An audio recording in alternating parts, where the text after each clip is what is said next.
You're listening to a podcast of Ice and Fire, episode 224 for the week of November 5th, 2017. Welcome back to the longest-running podcast dedicated to George R. R. Martin's A Song of Ice and Fire and occasionally HBO's Game of Thrones. As usual, this is Amin, and we're doing our special Guys Night Out version 6 tonight. I'm joined by three gentlemen who will introduce themselves and tell us what they're involved in. Hi, I'm Elio Garcia. I run Westeros with my wife, Linda Ann Thompson, and we co-wrote The World of Ice and Fire.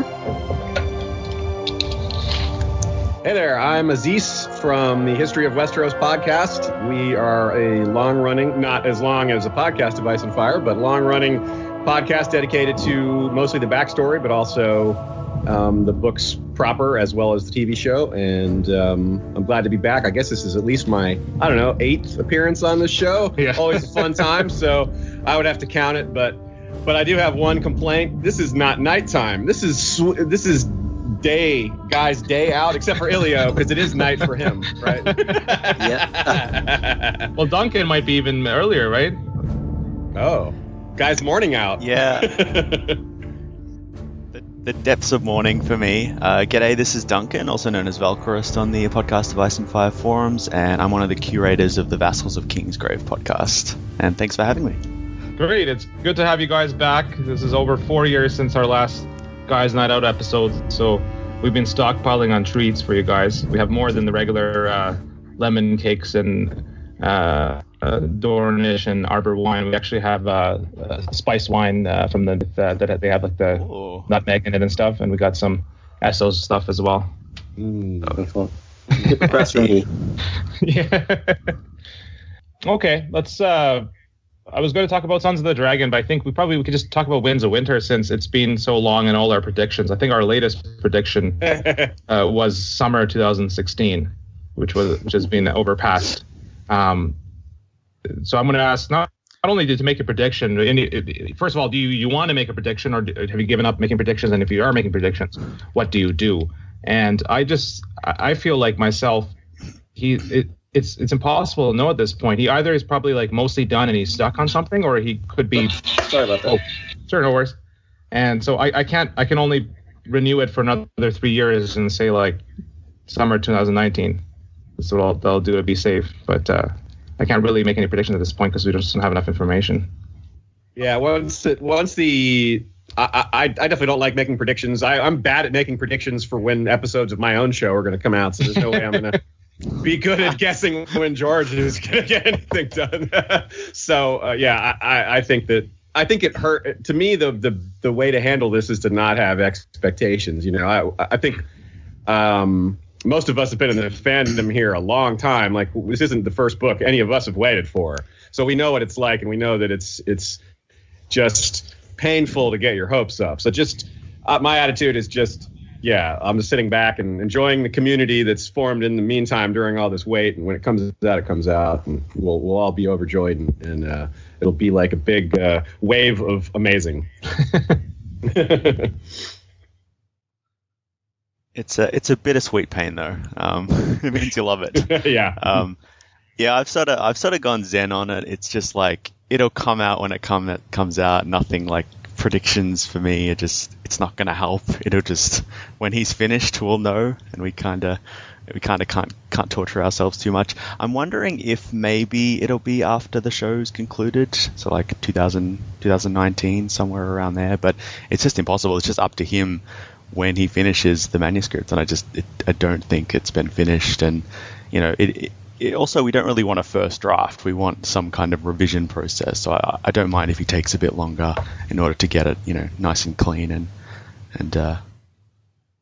well edited. Okay, well, I think maybe we'll take a break here. Elio's got to deal with an emergency call, and we need to hear it because maybe Elio just got the phone call that the book's being released. So. Oh, okay. Yeah, that's definitely what it'll be. There, that is some optimism. I like it. Breaking news. Breaking news, yeah. We're CNN here. You're the one with the scoop, yeah. You stumbled. We have the text flying around the bottom of the screen. It's like, Elio receives phone call from George. I'm finished, finally, yeah. I had to call someone and tell them. Well, let's take a quick look at the main document and see what we could.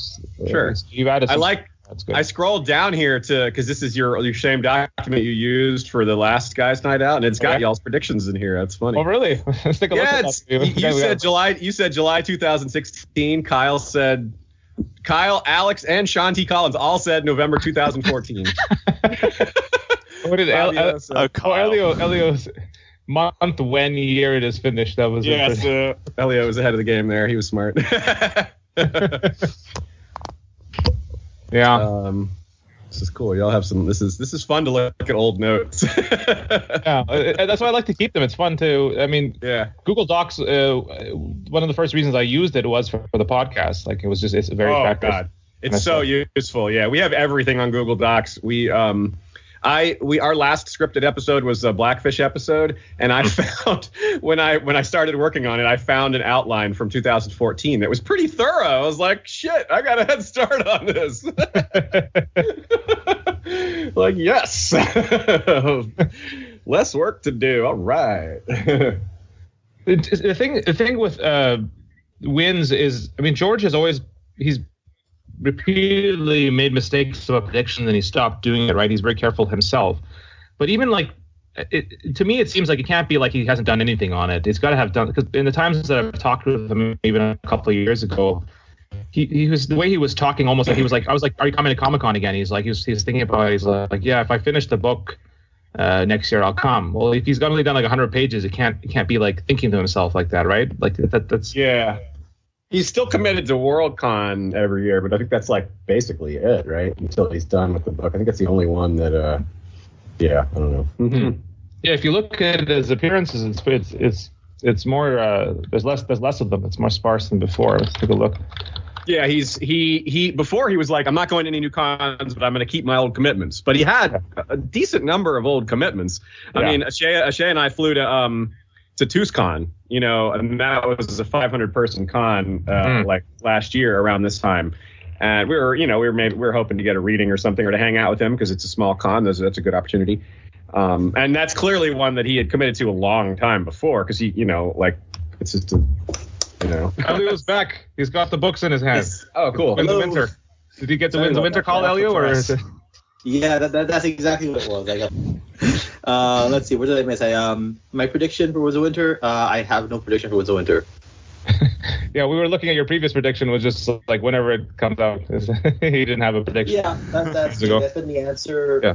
Well, can you tell me this? He's done more than 100 pages, I hope, because his editor was saying he got 100 pages. That's all she got, or something. It's like, no, he definitely has more than that. I mean, he sends batches to her when he feels like these are kind of at a point where he can show them to her, basically, and sometimes I think I think I found in general that when it's the stage that is taking a long time, George will just hold on to it for long stretches. Doesn't mean he's not doing anything, but it's like he's getting all his ducks in a row. The editorial process has been, once he's done, the editing actually is pretty fast. I mean, they want it out as quickly as possible. It's not necessarily a perfect thing in terms of it's hard to catch all the little typos and things and little small mistakes. I mean, we've been involved in the sort of helping kind of proofread Feast of Crows and Dance of Dragons, and the timeline is so short you can't really get everything. But I mean, fans want it, so you kind of have that trade-off. But it's as far as completeness and sort of it's done essentially when George sends it. It's not like it requires a lot of revision. He's done a lot of revising over that point of time. When he gives it something to the editor, does it become difficult for him to then change it after that? Because I could see that maybe that's I wouldn't think so. No, but I admit I can't speak with 100% certainty about it. There've always been stories. I mean, for example, Lynn and I got access to. George sent us a copy of the manuscript of Feast for Crows back in 2004, and this was when the Feast for Crows wasn't split into two books, and it was only partially done. It was like 500-600 pages, something like that. We still have it sitting in a box, and there are things in there that changed between that point in time, and I know he sent it to his editor at the same time, that changed to the point when, like, for example, I think I've said this before, so I'll say it. R.S. Oakhart does not die attacking at when the Dornish are, when Arianne and them are sort of captured. He doesn't rush into a suicidal charge. He isn't killed in what the manuscript of George sent us. That was something he obviously decided to change at some point. Now, how important that was to how much he had to rewrite because he didn't do that, I don't know. But those are the sort of things that I think are up in the air. Even when he's sending out material, he might do tweaks. But when he sends you material, does he dial modem to your computer and send it over with his old computer? Or? You know what? He's starting. It's starting to get a lot less Stone Age. So way back, I mean, everyone knows the whole thing, the word star thing with George works in word star, and I think it's probably true that the manuscripts still for Ice and Fire, he's still probably using word star, but like it was very easy to work with him. I don't know to what degree he's trying to make a move over to using Word more quickly. Because when we worked on The World of Ice and Fire, initially he was sending out WordStar documents, and then Lynn and I would convert them and send them on to Anne. But at some point, George just started saying, screw it, I'll start working. I'll try working in Word. So like a lot of the manuscripts we got for The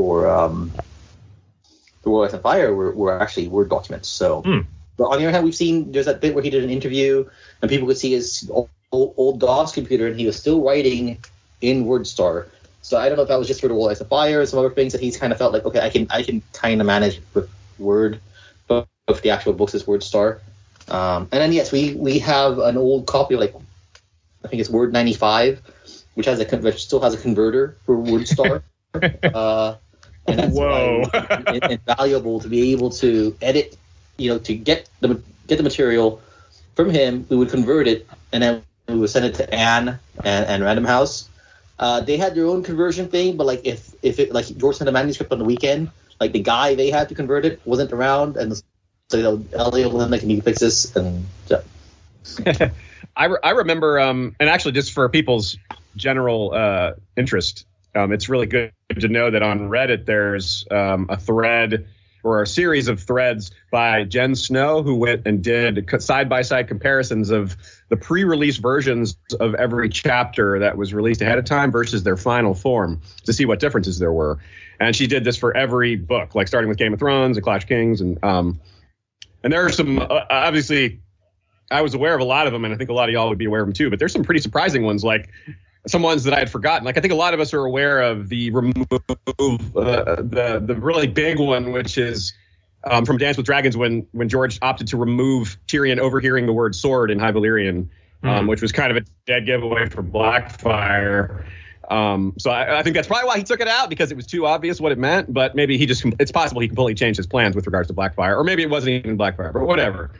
The point is that was a big change, or seemingly big change. And another one was like A Feast for Crows. The first draft of Cersei's first chapter in A Feast for Crows had no mention of Maggie the Frog or the Valonqar prophecy. That was added like kind of late in the game. So it's kind of like a fun meta-analysis. You can kind of see what George's plans were, or at least maybe see what order the plans came in, it's fun to do kind of meta-analysis like that to see like when he invented this character or when he first had the idea for that, or stuff like that. He's also mentioned chapters that he's cut from the story. Like, wasn't there an encounter between Tyrion and the Shrouded Lord where he goes off on this weird horror adventure? When the series is finished, I would love like a collection of like just deleted content. I think he said he would release that one when it was done. Yeah, I think he actually said he would. Cool. Yeah, God, I want to read that chapter. Yeah, that would be awesome. Kind of his horror stuff is just chilling. That's right, because he has that background. I don't know if Aziz or Elio, have you read any of his earlier works?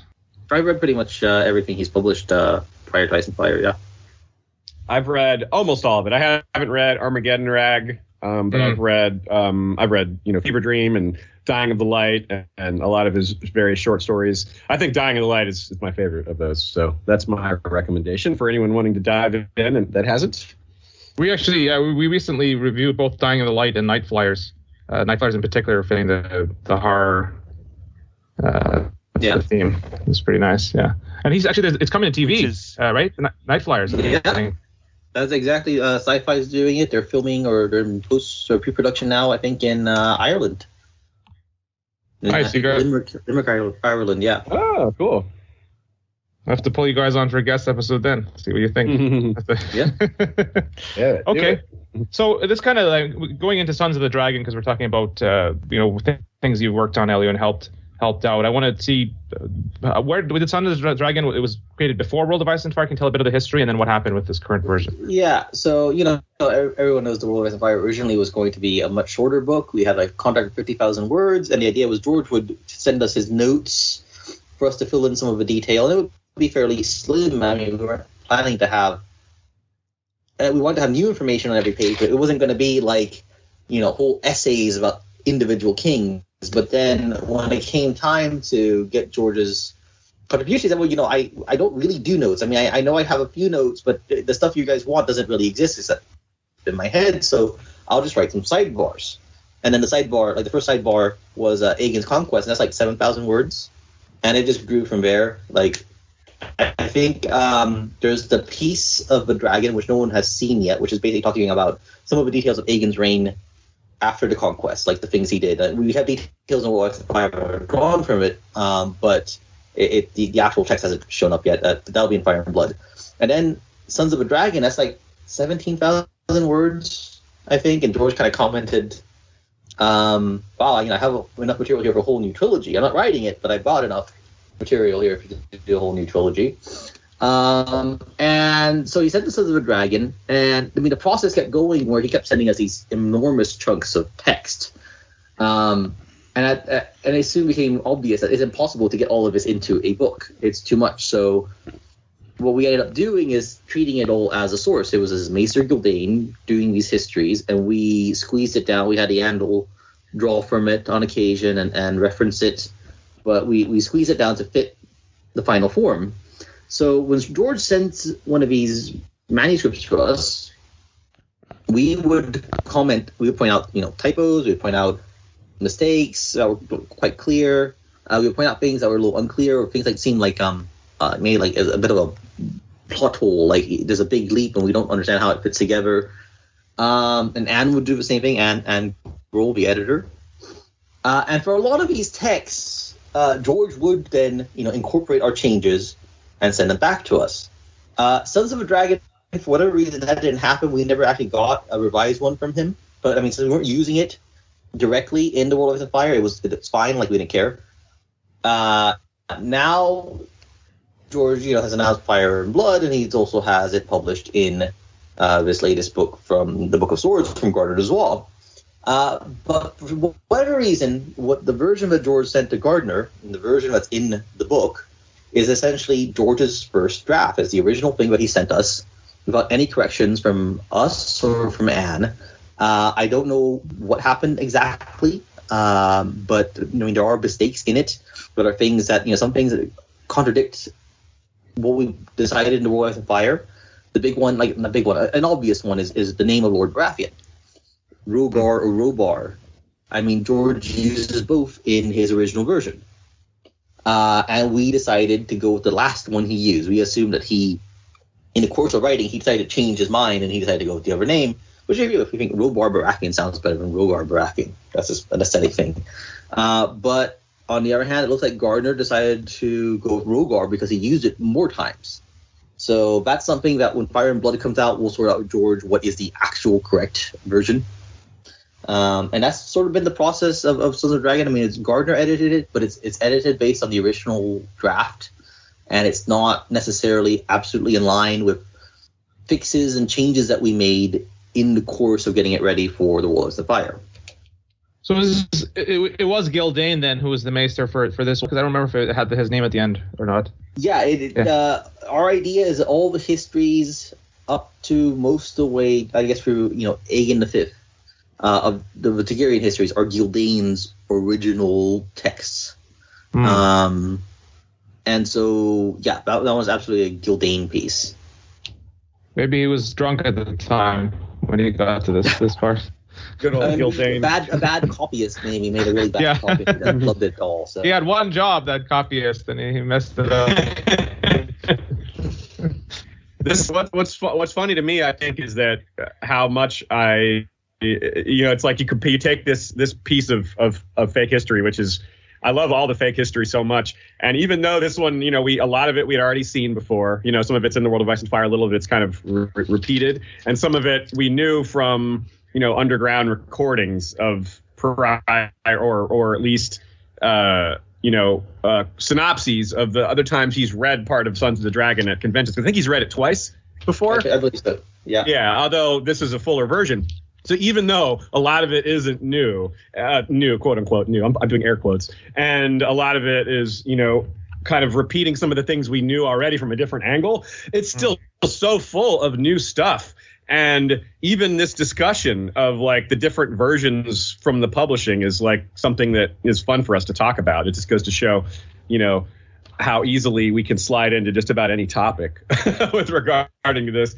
And I think of like, when some people ask me like, how do I rate Sons of the Dragon compared to the other, installments of fake history? And I say, it's kind of like, well, ask me about the time I ate, all the times I've eaten my favorite meal. Let's say my favorite meal is chocolate ice cream. And someone's like, well, which is the worst time in your life that you had chocolate ice cream? I don't know. The time it was the least amount of chocolate ice cream. So I guess that's what it comes down to for me. Since they're all so great, it's just, I guess it's the shortest one because I love them all and I can't really put one over the other. So I guess I'll just go with quantity since quality is a tie. The time you had chocolate ice cream when you were on a diet. That was okay. Yeah. the time it had food poisoning in it. Duncan, I want to hear your view on Sons of the Dragon, but just before you say that, I want to say the one issue that I had with it myself was I felt like the inside jokes or references were taken a bit too far with it. Like Davos and Jane Westerling, for example, to the point where it breaks immersion for me. Inside joke of Jane Westerling? What joke is this? Well, I mean, like not so much a joke, but like it refers to Jane Westerling and like the potion of like fertility, and then like Davos, it's referring to other names and future characters more than foreshadowing. Almost like, I mean, foreshadowing or setting up is one thing, but it was almost to an extrme for me. All right, because I mean, with Jane at least, I mean that's in the Storm of Swords. Rob mentions the fact that Jane Westerling was the wife of one of the wives of Maegor. But she takes a potion as well. The potion is the part that pushes it. The potion part is new, I see. I guess I never really thought about that one. That's funny. Yeah, I guess that's actually George was making a little nod there. And as far as Davos goes, and that's obviously the onion comment, the string of onions. The onion comment. I guess I could see that. Here's one that some of our listeners are pointing to that I'm not telling them is wrong, but I'm pretty sure is wrong. They quote the bit about the fighters who rose for Maegor at the Trial of Seven, and it says these fighters whose names are writ large in the history of Westeros, and then it uses the phrase Lucifer Massey, and the podcast Mythical Astronomy of Ice and Fire, the host of that his name is LML, Lucifer means Lightbringer. So we had both he and I have gotten emails from people that are saying George is referring to both of your podcasts here. I'm like, no, he's not. But I'm happy to let them believe that. I'm like, I don't think I've met George 3 times and he never remembers me. So I kind of doubt. Yeah. If he's referring to someone, it would be Ashea probably. Yeah, he does remember Ashea every time. He never remembers me. I don't blame him. So Duncan, what were your thoughts on Sons of the Dragon? I have to confess, I haven't actually read it yet. Oh. I will. I'm sorry. I will get to it. You could probably read it. I think over the course of an especially long poop. Yeah. Well, okay. It's only 42 pages. 43 maybe. Right. You eat less chocolate ice cream in your diet and more starch, man. Oh no. I don't know. I just feel. When Princess and the Queen came out, I was super into it. I devoured it straight away, and I couldn't wait to talk about it. And the same with The World of Ice and Fire. But I don't know, I haven't felt the need to read this straight away. I definitely will, obviously, because it's a Song of Ice and Fire, but the pull hasn't been there as much for me. I guess it's not the things that I love about A Song of Ice and Fire, like the characters and the dramatic tension and really engaging language and scenarios. I just feel a little bit detached from some of these things, even though they're very interesting from like a world building perspective, and it gives great context on the history of A Song of Ice and Fire and how these societies have formed and all that, what the Targaryen dynasty is, all of that backstory for what Daenerys' return means. It's just like the comparison I made with Princess and the Queen was that even though you have these incredibly vivid battles, these hundreds of thousands of people dying, these dragon fights over the ruins of Harrenhal, they sound amazing, but because they're just just names and figures and facts on a page, I don't have that kind of emotional connection to say I do with Sir Duncan the Tall fighting in the mud with that knight in the Swan Sword. Like, that has more dramatic weight to me than a lot of this stuff, because you just don't have that emotional connection to the characters. So it's definitely from an academic point of view, or just learning about the world, I love this stuff, but it's just it just doesn't have all of the amazing things that I love about Martin's writing in there. So I definitely will get to it, but I think the other interesting question, I guess, for me is, how does this fit within what Martin tries to do with history in the series proper, as this kind of disputed thing, as this subjective thing, where a lot of the way that characters think about the world is very very subjective. They're taught things based on their family lineage, based on their class.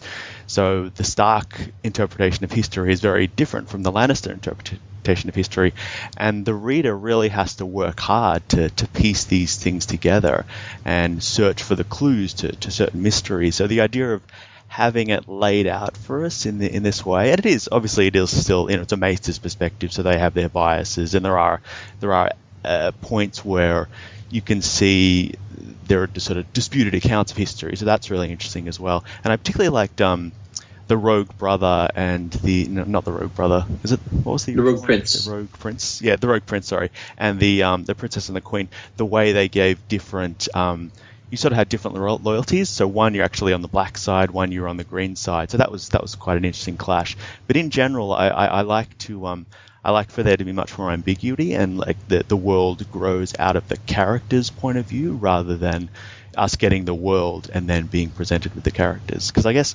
I've often struggled with fantasy precisely because the first 30, 40 pages of these big epic fantasy tomes are just the author laying out this enormous world and this laundry list of crazy places and characters and the mechanics of the magic.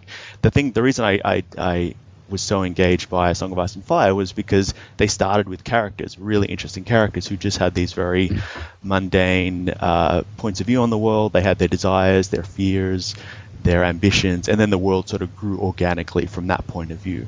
So I sort of struggle, even though they're very interesting because I love this world, I sort of struggle with this kind of storytelling. Yeah, it's less of a story and more of a, you're getting information, you kind of extrapolate a story from it, which is, I guess that's a little more, that's a little more work. And I see one of the things you said is interesting that I wanted to comment on is the different takes from different maesters. And I think that's a really interesting part of it too. For example, just one thing that comes to mind is in the World Book, it says that Maegor handled the death of Visenya like he took it in stride. And in Sons of the Dragon, it says it kind of broke him. So I don't think that's an inconsistency. I mean, it might be, but it's less fun to think of it that way.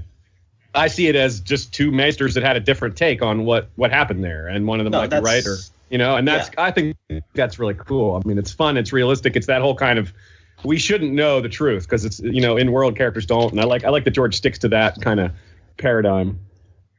I think that works, and what I loved about the Rogue Prince was you keep getting what's that character, Mushroom? His accounts have been the most interesting and the most funny. Yeah. So the reader, he's sort of Martin's kind of poking the reader and saying, you often want to pick the most funny or interesting or controversial viewpoint of history because that's the most repeatable, but that isn't necessarily so. That's why certain ridiculous theories get really popular in our fandom too.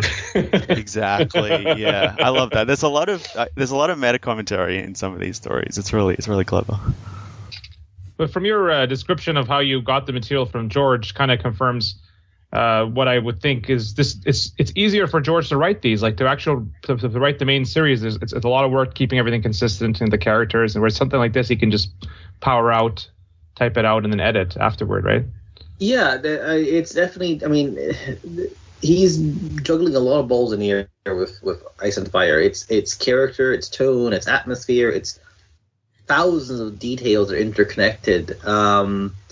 This fake history, he doesn't have to go that deep into character, which is, goes into what Duncan says. I mean, the characters are not a focus of these histories. It's less character driven. It's more about just putting out the history and the details of it. And so he can come up with all these things without necessarily spending weeks agonizing over would my character really do this or not, So it is definitely much easier to write fake history. And there was a period of time when we'd wake up in the morning and there'd be a new file from George, and then 2-3 days later there'd be another one. He was just sometimes turning them out at a ridiculous rate.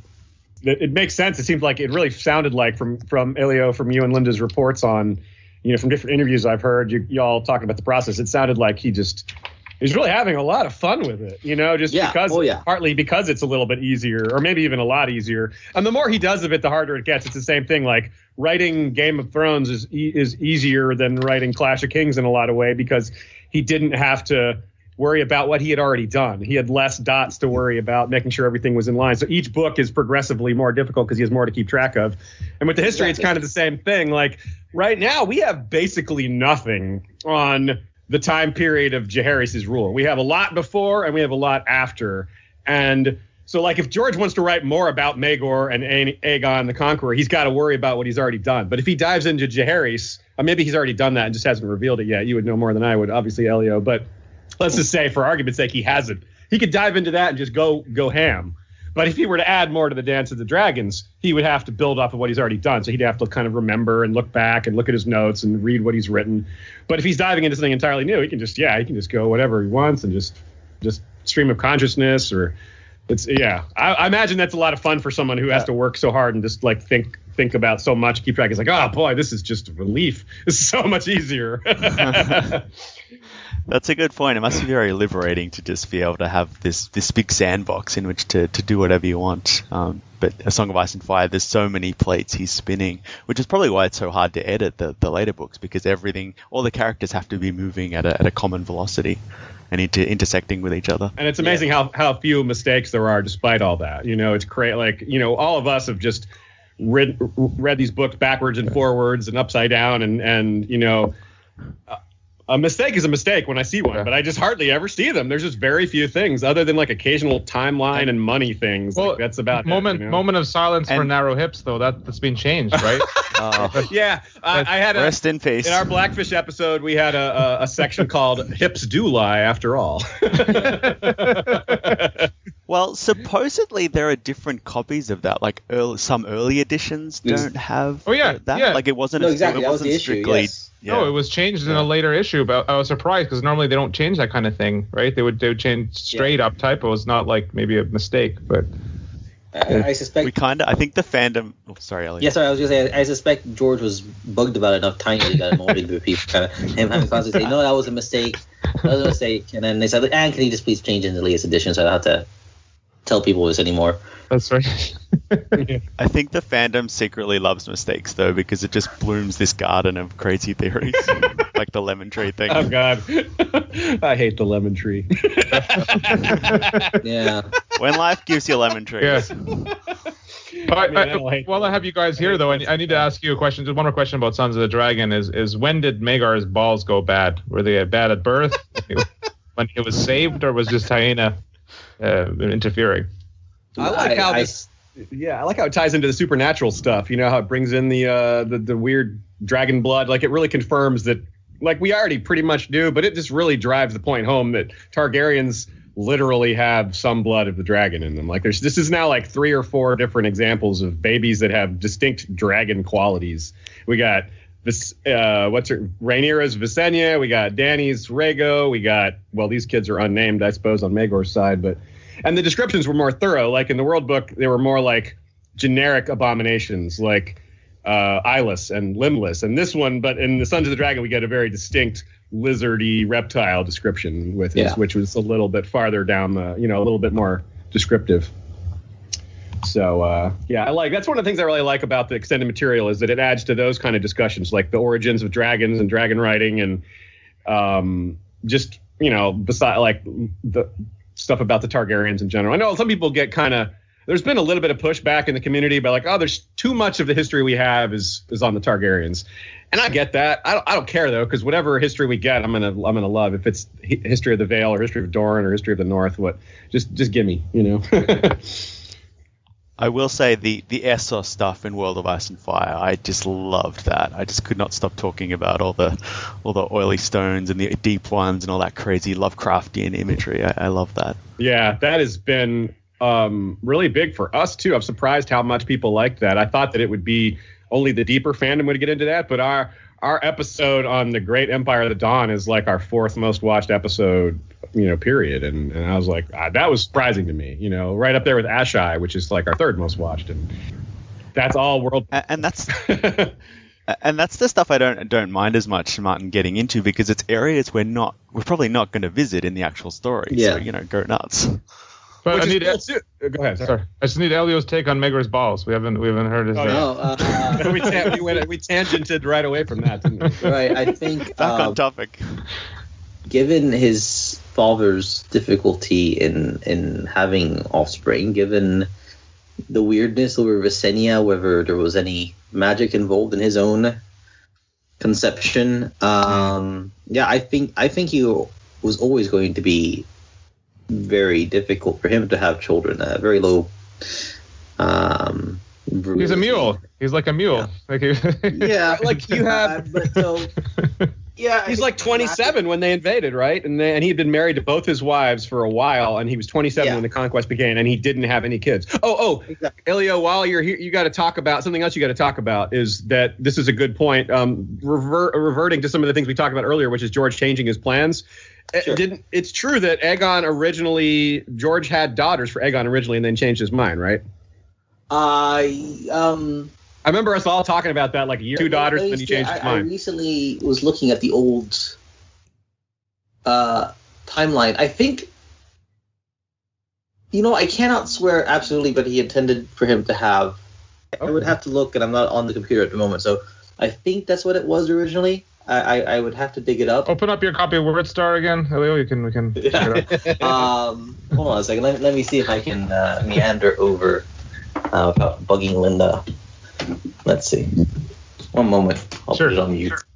When I was saying mule, I meant Maegor maybe being like a mule, like in the sense that like it took a lot of effort to make him. He was pretty powerful, sterile. But yeah, he's sterile though at the same time. Yeah, it makes sense. I mean, he's just absurdly. He's like Joffrey plus the Mountain. Yes, yeah. He has a mountain type scenes at the start and Joffrey scenes. Yeah, exactly. He's got Maegor.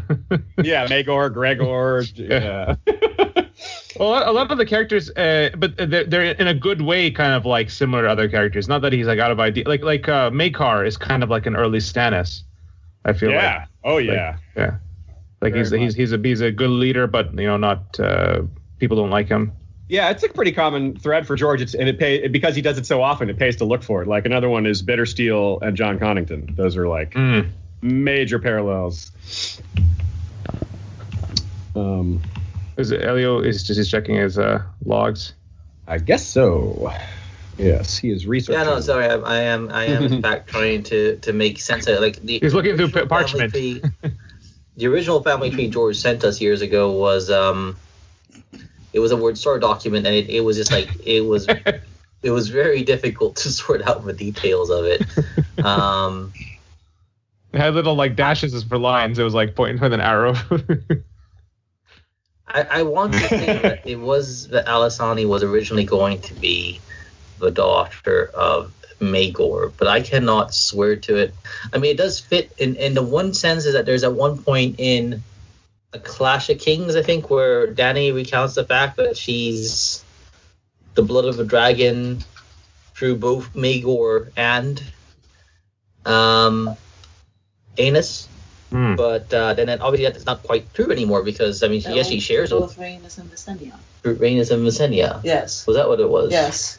Both his sisters. Yes, but she was descended from both. Yes.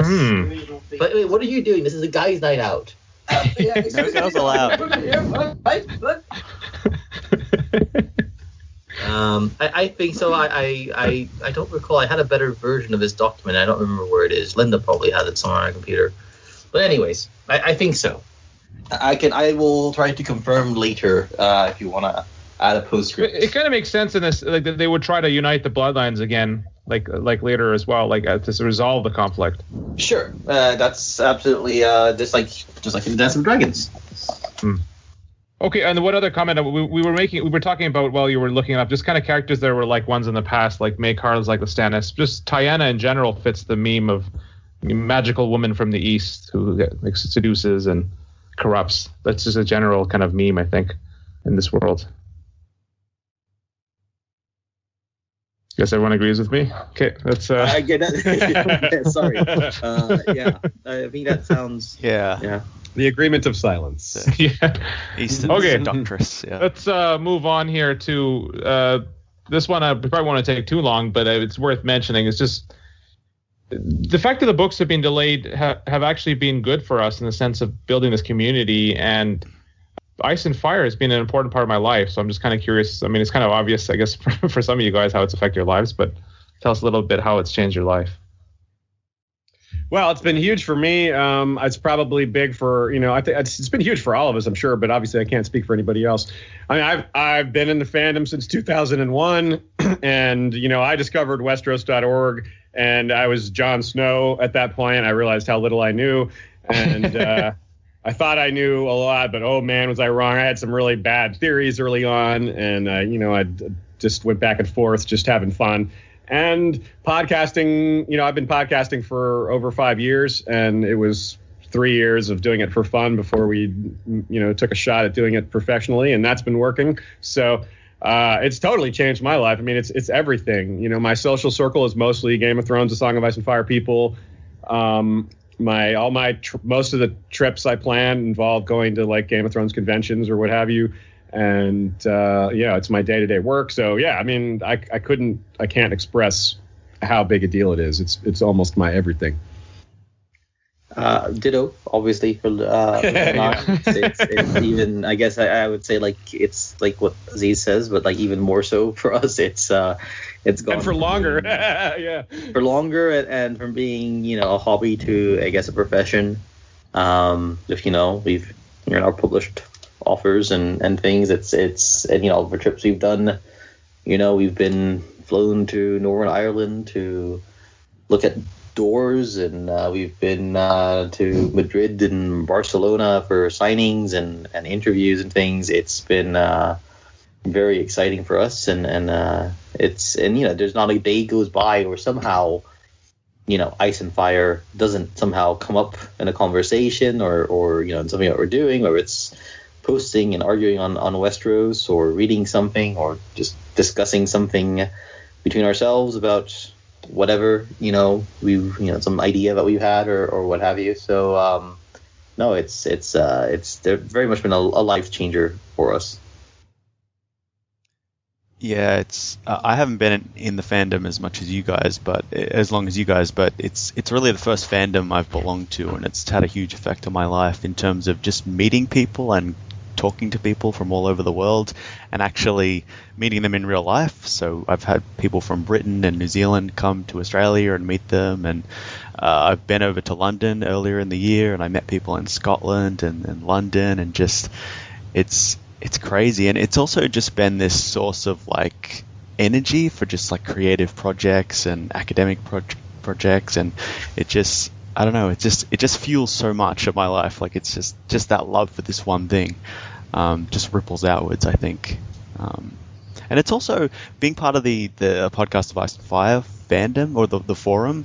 It's sort of like maintained my faith in like the internet in a weird way, like where people can sort of have civil and empathetic discussions and really detailed, but also be sort of lighthearted about it. I don't know. There's a real humanity to the fandom that I love.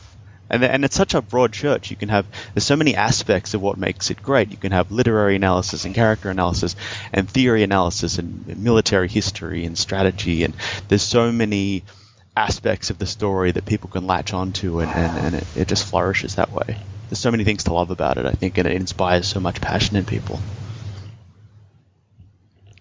Yeah, it's just really being the people. I love meeting the people at the different conventions, and I feel like even once this is all over, you'll still have that connection. We'll still have friends all over the world that we'll see. So, although for me personally, I found you guys. I mean, people in your work lives, do they know about your involvements? For a long time, I kept it very separate, but now it's starting, because of Game of Thrones is so popular.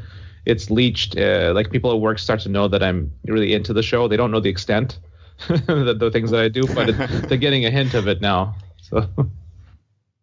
Yeah, I play my cards close to my chest when people are like talking about Game of Thrones. I'll be like, oh yeah, I watched that show too, and I'll chat about it. But yeah, but if I find someone who's read the books, then I'll go full blown nerd and discuss things with them. I like if someone who, if it's people I know, I'll talk to. But generally, if I'm out in public and someone just hears Game of Thrones, I often play dumb. I don't want to have another like surface level discussion. I don't want to hear like, what do you think about Bran being the Night King? I don't want to deal with that. What do you think about R plus L equals D or whatever? I'm like, oh, I don't. That's what I think. I don't think about it. Are you a flat world earther? You say it's basically the same. No, I think they're the flat earthers. I know, that's what I'm saying. That's what you'd say to them, right? Oh, I see. Yeah, I see what you mean. Yes, totally. That's the comeback, right? You think the Earth is flat? Good. That's a good comeback. Yeah, I should do that from now on. Well, actually, I forgot what else I was going to say. I want to ask. Same for Linda and I, of course. I mean, obviously, it is our work, and it's hard. People, there have been, I guess, people like relatives of Linda. I mean, she's got older relatives who kind of vaguely knew something, and then like recently, up in the summer, we were invited to. She was invited to. She was in the area to have an interview on a big sort of regional radio station, for example, and some of her aunts and uncles heard that particular thing, and then suddenly they had a bunch of questions about it. Like, they've known for years, but it kind of it wasn't really real until they were like listen to an interview and they go, oh, okay, so that's what you do. Or like recently, we had some neighbors who kind of. They said things like, I always saw you, I'd see you guys walking your dog in the middle of a day during the weekday. And I'm like, what do you guys do? But you're always around. And now, I read this thing in the newspaper with you. And now I get it. You guys, you're writers and run a website or whatever. So it's a bit strange, I guess. But I mean, like, my family all knows and it's, everyone's kind of really excited about it. I've got a cousin in Miami who's got a restaurant there, who's a huge fan. He's got like Game of Thrones viewing nights and things, and he's always been like really proud to kind of be able to say, oh yeah, my cousin wrote this book with George R. R. Martin, he's his friend, and so on. So okay, it is a really unique moment in the fandom, though, just because we don't have Winds of Winter, or because we don't have the end of the story. There's still so many possibilities, so it just kind of breeds that sense of mystery and that sense of trying to answer these questions. And I guess we'll never really, even though we hate it, even though we hate the wait, we'll never really have that time back again where anything could be possible and we didn't know the end of the story. That's a good way to look at Assuming it. We get an end. I just see the increasingly desperate, insane theories people put around, and I'm like, oh, go read something else, guys. Go read something else for a little while. There's a lot of great books out there. Yeah. I was there's this documentary called Room 237, which is about all the crazy theories, right? About the Shining. Yeah. And I think that it'd be great to make one of those about A Song of Ice and Fire, and just like the mentality of not getting answers and what that does to a fandom, where they go searching for clues and try and produce story out of conspiracy in order to sate their love. Well, I don't really want to talk about Game of Thrones itself too much. Maybe just generic thoughts on season 7. Like, for a long time, I've gone far beyond the point where I try to analyze the show too much or be too critical. Like, I feel like they're kind of the writers are burned out. They just want to get it done, and I just kind of enjoy the highlights of it. But I just people will come to me like and work in other places and be like, oh, this didn't make sense. I'm trying to figure it out. And most of the time I'll be like, no, they're just dumb. They didn't write it well. I don't bother anymore to analyze. I just enjoy. That's where I am. I haven't watched the show since the 5th season ended, so I have no. Okay, well, we don't want. I didn't necessarily even want to go into details because a lot of our listeners and our podcast stopped watching as well. Yeah. So just your generic thoughts, like where are you at? You've stopped watching. You're still watching, you guys, or what? Oh yeah, I'm very forgiving of it because despite it there's a lot of fair criticism of it. It really has a lot of weird character arcs and bad and plots that don't make a lot of sense and logistics that just never cares about logistics. And that's something that if you care about logistics, you have to just set that aside or you're going to just be constantly frustrated. But on the other hand, I'm just like you said, that's just how it's been for a while. If you haven't adjusted to that, then you should do what Elio did and quit it because it's just going to keep frustrating you. I just focus on the things it does really well because it does do some things really, really well. Acting, cinematography, music, the languages are great. It's got this really developed languages, Dothraki and Valyrian, and the costumes and stuff like that. So those things it just crushes. It does really well. And bigger than any of that is just the community it's created. There's just like our book fandom, which deserves the lion's share of the credit for getting all this going. The show has brought a ton of new readers to the fandom. Like a lot of people just watch the show and we're like, I want more. I want the better, more detailed version of the story, and they pick up the books. And that's great. I'm never going to complain about that part of it. So it's a real mixed bag, but I definitely like to focus on the good. Yeah, I was a little disappointed with the last season. I've been a defender of the show. I thought the spectacle was amazing, but I feel like the writing has taken a real downturn. I don't think there's really characters on the show anymore. I think it's just caricatures. We've got a collection of traits, but there's really no evolution. I think the actors are starting to feel a bit tired and not as passionate. It's really made me appreciate the earlier seasons a lot more, I think. There's some great stuff, and I'll definitely see it to the end, but I'm not as in love with it as I was in the first 4 seasons. Okay, let's power on here. We're through a lot of our stuff. Let's go on just a general book discussion. I mean, we've had this one before. Like, where are we at on Hooded Man? Like, what's our consensus at this point? Who is the Hooded Man?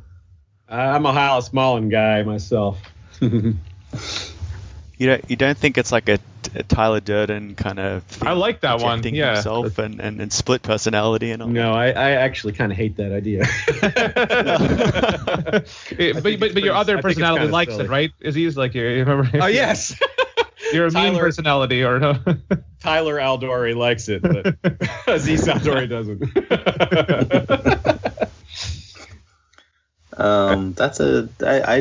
That's one where I'm kind of wait and see. I'm not really sure that it's something that George means to answer. I think it just might be a bit of an enigmatic bit. So I'm not certain about that one. You mean he didn't intend for it to be a mystery? No, well, it's which is possible. Honest, I think when George wrote it, I think he probably realized some people, because by this stage, I mean, I shouldn't say that, because there's a lot of times where things are presented to him like, why are people confused about this, or why are people stuck on this?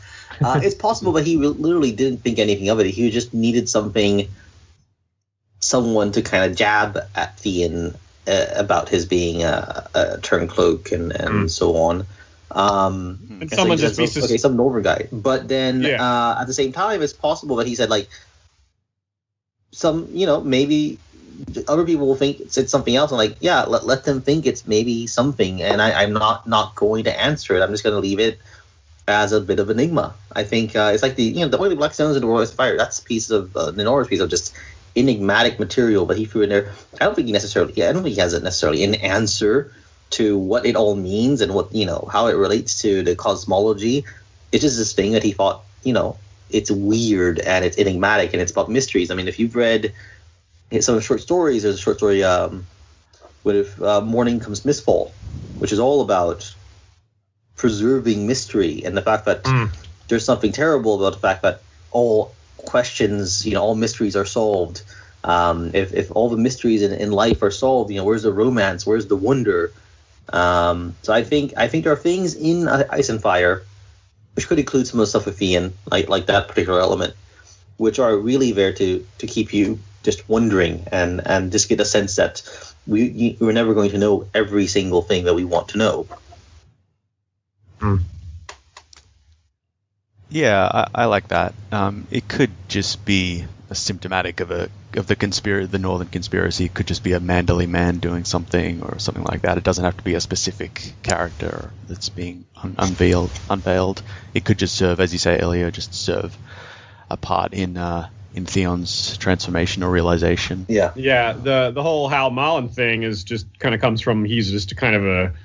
He's a character who is alive, presumably, and was heading to Winterfell. So he's just there's not a lot to prove that it's him. It just, he talks a little bit like Hal Mullen would, maybe. I mean, that's a pretty surface level comparison. And he should be out there somewhere. So that's really, it's not a strong, there's no strong theories here because there's just not enough evidence. But you're right. That is it's a good example of something that's fun to talk about because of that. Our R plus L equals J discussions revolve around the details of it, not about whether it's accurate, with minus the fringe element that still think it's something else. So there's not a lot to discuss. Like, I'm bored of talking R plus L equals J because of that. Yeah. I just don't think there's. I mean, if you want to talk about certain details of it, like when why when Ned brings Dawn back to Starfall, well, that's interesting, But I don't care. I'm not interested in who Jon's parents are. That part, I'm like, we don't need to talk about that anymore. But so it's kind of the same thing with this, or the opposite with this. Like we have very little evidence. We do not have an overwhelming amount of literary and physical evidence pointing to something. So it is wide open for debate, and that's just something that's kind of we all have to settle with ourselves as we're getting into any kind of debate or question. Is just what level of evidence is there here, or et cetera. So many different possibilities. Well, another one from the north is Pink Letter that I think has had a lot of thought on as well. Like, I mean, I'm again, I've got to Mance is what I'm favoring, but there's so many interpretations of that one. Yeah, I wonder. Do you guys think that one was intended to be a big mystery? Do you think George didn't intend for this one to be? I've heard that rumor, but I don't know. It wasn't verified as far as I know that this is another one that George didn't intend to be such a big mystery, but it became one. I don't know. It didn't seem to be even a mystery for even a split second on TV. Now that doesn't necessarily mean anything at all, but it's at least you should take it into account. Like maybe this is a hint that there is no mystery here. But I would not be confident in that. I think it's a fun mystery whether it was meant to be one or not. What was this again? What is the letter that Jon receives at the end of Dance Dragon? Oh yeah. No, I've come up pretty strongly against any notions that this is Mance wrote it or that there's lies and truth in it because Ramsay doesn't know everything. He thinks he knows some things that aren't necessarily true, and and other things he's kind of trying to boast and scare Jon. But I don't think there's any mystery to it. But I know some people very vehemently disagree. Well, it's the wildling baby that it's like, why is he asking about that? Well, one, I guess he would have tortured the information out of Mance, and then it was important to him to get that, I suppose. Yeah, like, I mean, I agree that it was partly like Stannis probably faked his death, and then that's misinformation being transmitted. Yeah, that's the big one for me. Like, it's like he believes Stannis is dead. Something happens that's led him, but I don't think he's correct. But he believes it, so. Cool. Okay, well, we have I don't have any particular order here on things to talk about. If there's anything that catches your eye, we can talk about it here off the document. Otherwise, I think we're getting close to the end here. Let's see. Let's see. Let's look at the document. Got a little distracted because the dog was coming for demanding food, and so they asked Lynn at the. I don't know if I ever really talked with you, Elio, in particular about your views of book Stannis, like where you're at with him, because Stannis, but you probably have noticed that his book Stannis has grown in popularity over time, I would think, especially with the fifth book. Well, I've spoken a bit about the Stannis the Manus fans who kind of, and to me it's I've argued a lot about him in the past in the sense that he's not this analyzed great guy, or George had a remark how he called that Stannis is one of the only truly righteous men in Westeros because he's fighting the others, and like I think that's George is pointing out. Yes, he's realized that that's the war he should do, and that's a correct choice to make, but it doesn't necessarily mean that he's making a judgment as to whether Stannis is a wonderful guy or not.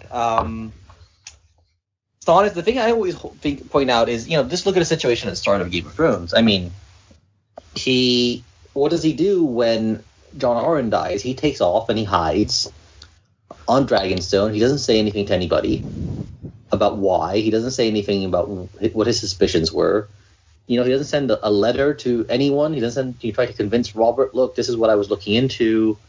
He just sits there and he waits. And like, what is he waiting for? And to me, it's like he's literally waiting to see if the Lannisters are going to kill off Robert. Essentially, like he is so pissed off at Robert, so self-centered about the things he sees as slights, that he's basically choosing to like take his ball and go home rather than do his duty to his brother. And he's also pissy at the fact that Robert's going to Winterfell to name Ned Hand instead of himself.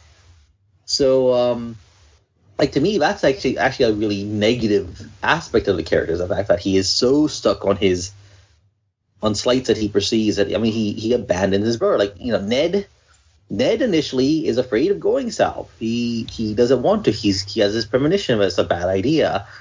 But Catelyn calls him on it, and Lewin as well. And I think they very rightly, like, are you going to abandon your foster brother? Are you going to abandon, to injustice, to possibly having been murdered without any justice, your foster father? And like, damn you! But they're right. It's not Ned to just kind of take the coward's way out. So in contrast to Ned, Stannis does not look good. He looks quite bad, and so he has a lot to kind of pay for. Imagine if he did stay. What if he did stick around King's Landing? And when Ned arrived, he, ground his teeth together and met him and said, look, this is why Jon Arryn was killed. Right? Imagine, like, as soon as Ned arrives, he pretty much immediately knows what's going on. He might have to look into it a little bit more. Like, he would have to depend on Littlefinger, right? How would things have changed if he didn't have to depend on Littlefinger to feed him information and lead him by the nose? So, Stannis has a lot. He did a pretty bad thing at the very start of the story, and I think everything since then, he's kind of been paying for it, basically, trying to make up for it in a way. And it's great he's at the wall, but he realized that's the battle he should have. But then almost immediately, he starts thinking, well, now I got to go fight Boltons. I got to go get more men. I've got to, win the North. And it's sort of he's kind of really stuck on himself in a lot of ways. He's very self-centered.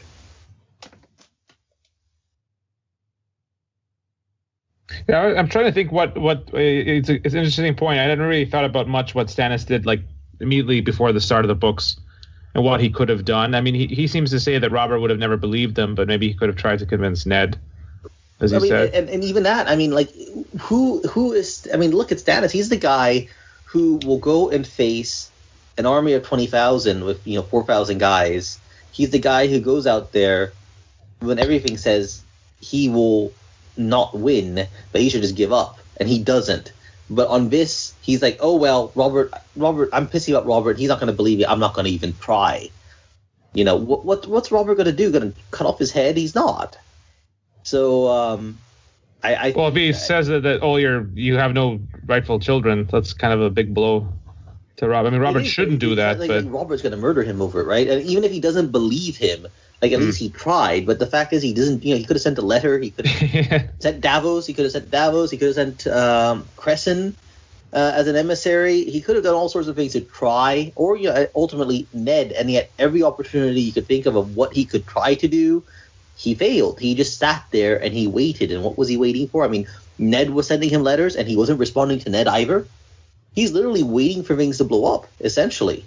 He's waiting for his chance to go to swoop in and get the throne, which is, honestly, it seems really shitty if you think about it. Yeah, I mean, I think Stannis does a lot of shitty things in the first two books, or the first three books. He almost burns Edric Storm. Yeah. I think it's really going up to the wall that started to get a lot more people on his side. There was like a realization there where it's like, I've been wanting to be king so long, to have all of these grievances acknowledged or whatever, to have my rightful place to and all that. But maybe I should actually start acting like a king. So there was this, I guess, in a world of so many people who are so ambitious and so eager to cut people down and to break the law and to bend the law and to manipulate people, someone who speaks up law and order and who's so fixed in his worldview, there is something appealing about that. Like, everything is so destabilized, you do kind of yearn for someone like that to be in charge and to set the world to right. I'm skeptical that Stannis actually is the right person to do that. Some of his lines, the sort of vengeance that he intends to wreak once he has power, do give me pause. I don't know if he would be an effective ruler. It's hard to know. It's just I think he works well in a military setting, just at the wall and reclaiming the North and all that. I think the Northerners really do respect him for that, and his talents will be of good use in the North because they're going to be hit the hardest. That's where Winter's going to hit the hardest. They're going to need a firm hand, someone to rally around. But in terms of the Iron Throne, I'm not sure he's the right man to sit on it. I don't know if he would do well, but who knows? Maybe in the coming times, they will need someone like Stannis in charge.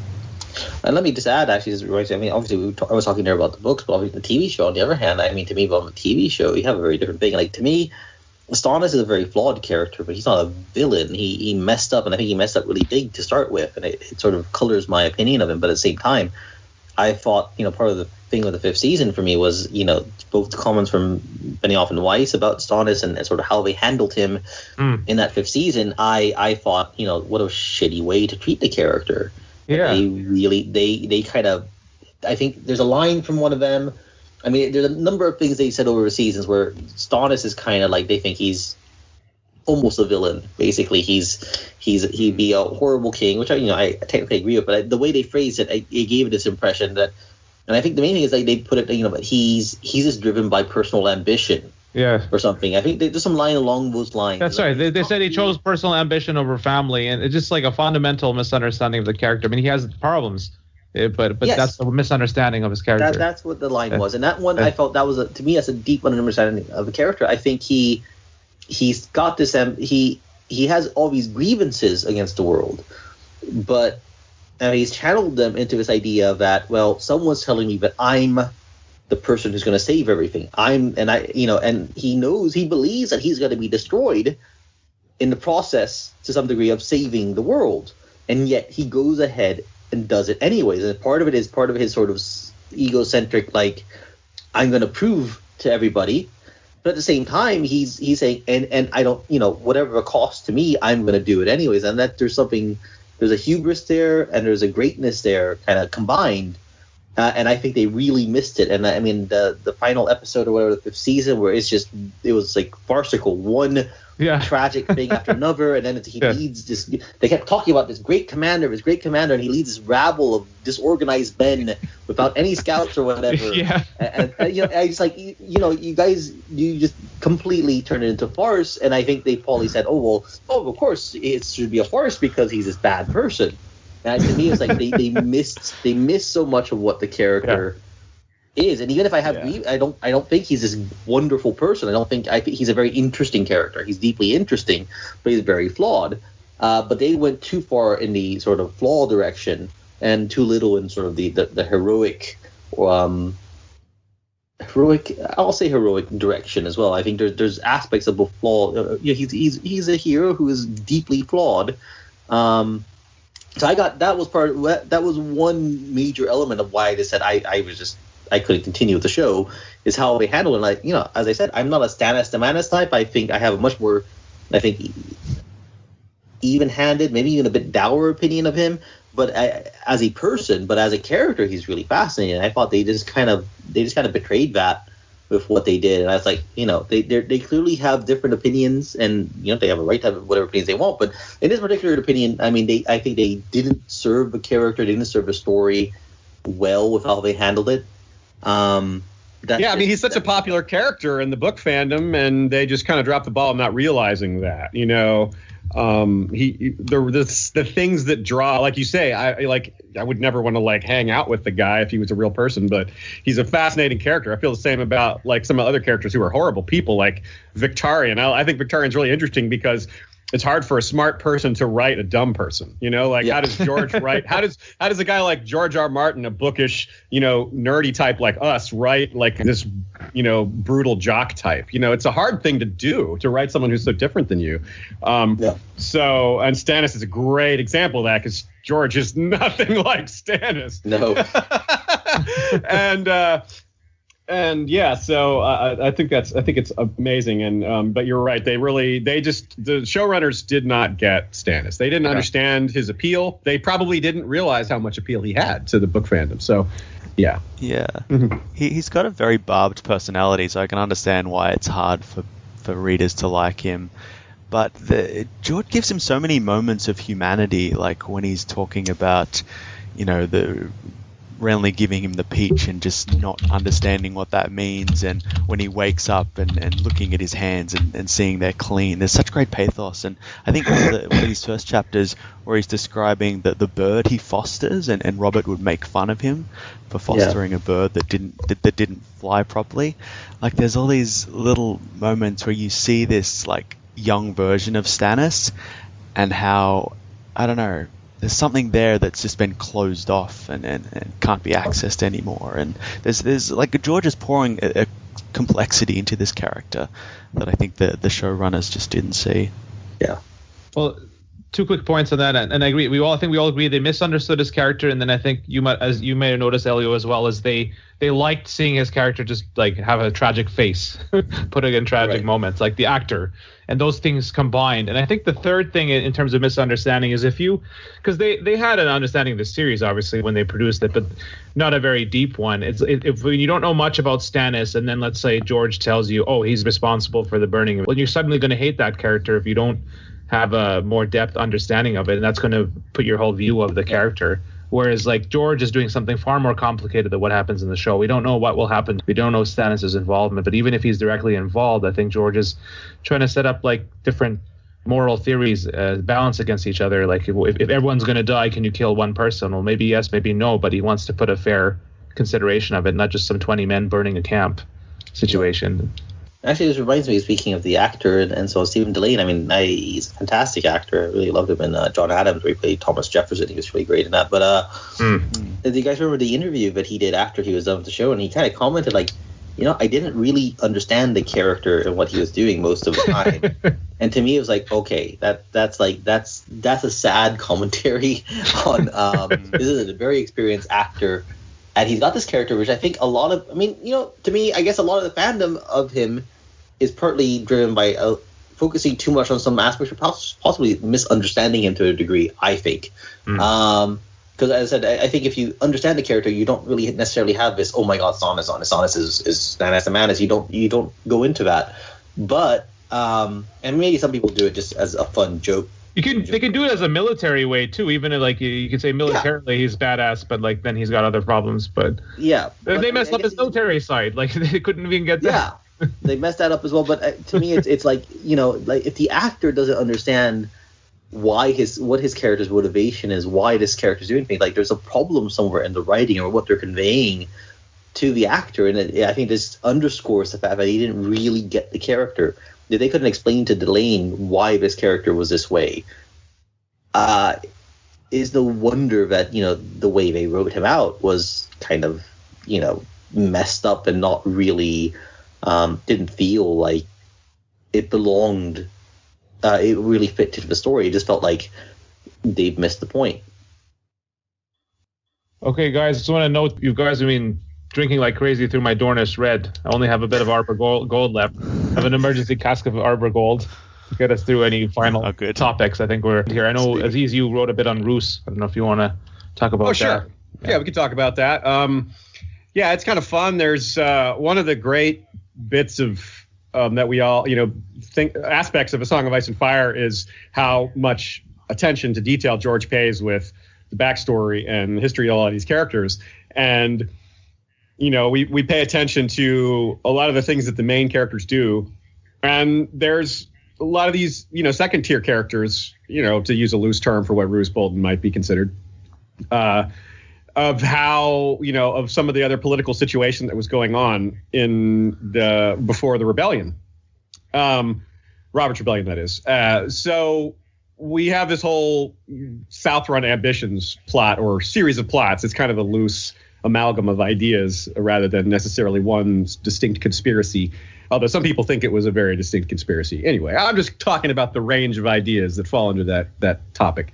So someone like Roose Bolton, who it's interesting to consider, like his connection to all this. They're following along in Lord Rickard's footsteps with, well, if my liege lord is looking to the south to get more involved, maybe I should do the same. Or maybe he saw the same political logic in getting involved in the South. And the reason there's the evidence for this is that Roose was sent his heir to foster in the Vale, which is, not so typical, not unusual either, but it's not typical. And the fact that he was, on the knighthood track is interesting because that's not typical for Northerners either. I've never heard of any other Bolton that's, a Sir Bolton. We've never heard of any other Boltons like that. So not that we have a lot of historical Boltons to look at an example anyway, but I mean, we don't even know who Roose's father was, but still it's interesting to me that how few that this was going on, and Roose being an interesting guy, a good villain, a cool character, that, this is just an example to me of how much richness there is between the lines. Like we could talk for an hour just about this topic about Roose and fostering his son at Redfort, which is just funny that Redfort and Dreadfort and and maybe that's how he chose it. He's like, Redfort. Well, it goes. I like these guys. It goes deeper than that because Redfort has deep ties to the First Men, and so do the Royces, and the Redforts are vassals of the Royces, and Gulltown and Redfort and Runestone are all really close to. They're all like in the same finger, basically, the bottom finger there, I think it is. And so while Ned was, so you have Ned fostering at, with Robert at Gulltown and at the Eyrie, and meanwhile Roose Bolton sends his son to a associated house. It's like they're all. Like no one ever talked about that, So I don't know. It's just kind of it's just a good example of something that's there's a lot to it. The connection between the Redfort and the First Men, the connection between all these other Southern ambitions. I know I'm rambling now, but it just goes to show how much there is in this topic. It's a tiny topic, but even this tiny topic has a lot to it. I agree with the interesting point, but I mean, he sends his heir down into the Vale just as Rickard sent Ned. I don't know if it's definitely worth just thinking about it. I think George obviously puts it in there of all the people he could have picked, all the regions he could have picked, he picked the Vale. It may have just been come to mind just because of that First Man connection with the Redforts and the Royces, but the whole Southern ambitions thing. As you say, there's a range of views on it, or it's just, individual lords kind of just looking south, or there's a conspiracy. I don't really buy the conspiracy side of it. And in particular when, when somebody like Barbary is talking about, how Rickard's maester was a Tyrrell bastard, the Hightower bastard, I can't remember offhand. And it was all Walgrave, wasn't it? Not Walgrave, no, that's York maester. Is it W something? I'm sorry, wait, I spaced out for a second. Which guy? The maester, Rickard Stark's maester. Yeah, it is Wallace. Wallace Flowers. Wallace, that's right. I knew it's W-A-L. So Wallace. I'm dubious of like she's not a, like what she implies that there's this idea of the maesters themselves were conspiring with, the Citadel was conspiring with Rickard to get these things. She is very much like Morwen to me. She's a person who has strong biases, and I think when George introduces characters who say certain things, it's like you kind of wonder, like, are they telling the truth, or are we kind of getting their perspective? We have to kind of filter out, what are the things that might make them read things in a certain way.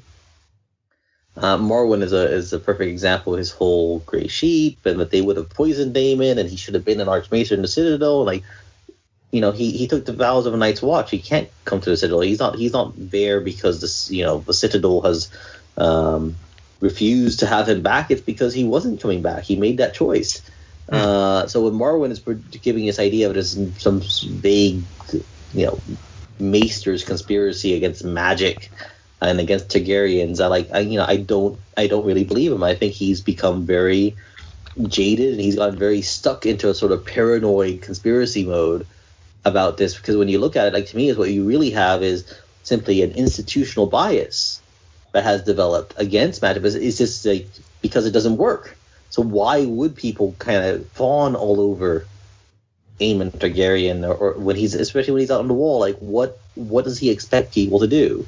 So with the Sovereign thing, like, I think, yes, individuals were having ambitions in the South, but where there's this whole complicated conspiracy of all these Northern lords, or saving the Northern conspiracy that people talk about, I think, yes, various people are individually conspiring against Roose Bolton and against the Lannisters, but I don't think there's this network of all these lords who are actually secretly working together to achieve a certain goal. I think it's a lot of individuals having a,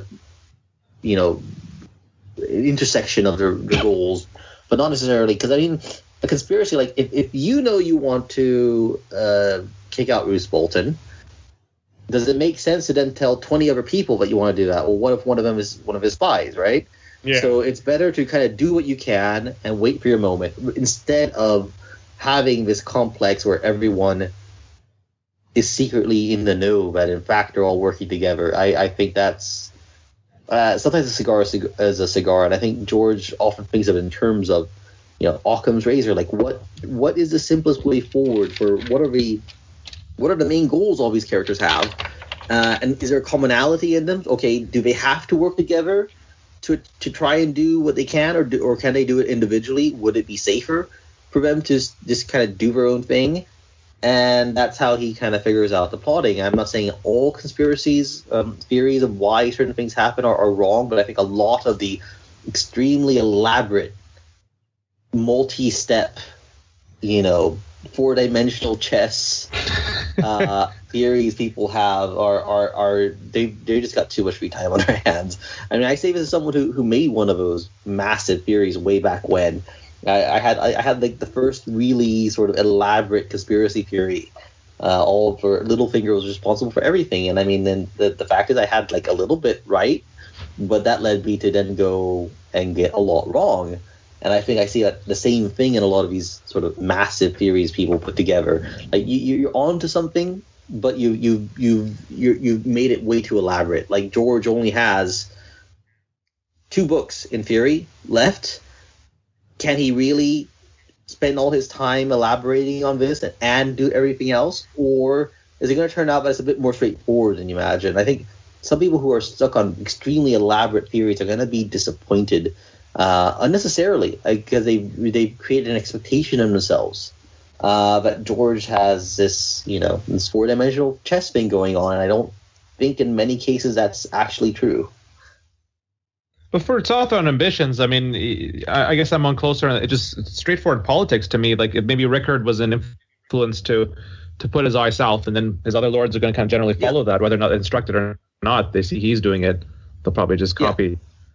So I'm fine with that. Yeah, I mean, the Southern ambitions doesn't seem too complicated, and the fact that Ares was paranoid about it does lead some credence to it. It's probably not as involved as the theory sketches out. Like as in that all these lords are in collusion. Maybe a few of them were in collusion, and a few of them were in talks. But I don't really get the sense that Roose has eyes towards the south necessarily. I always assume that his chief goal was hurting the Starks or usurping the Starks' position. The Stark, he makes the deal with the Freys, obviously, but that's part of usurping the Starks' position.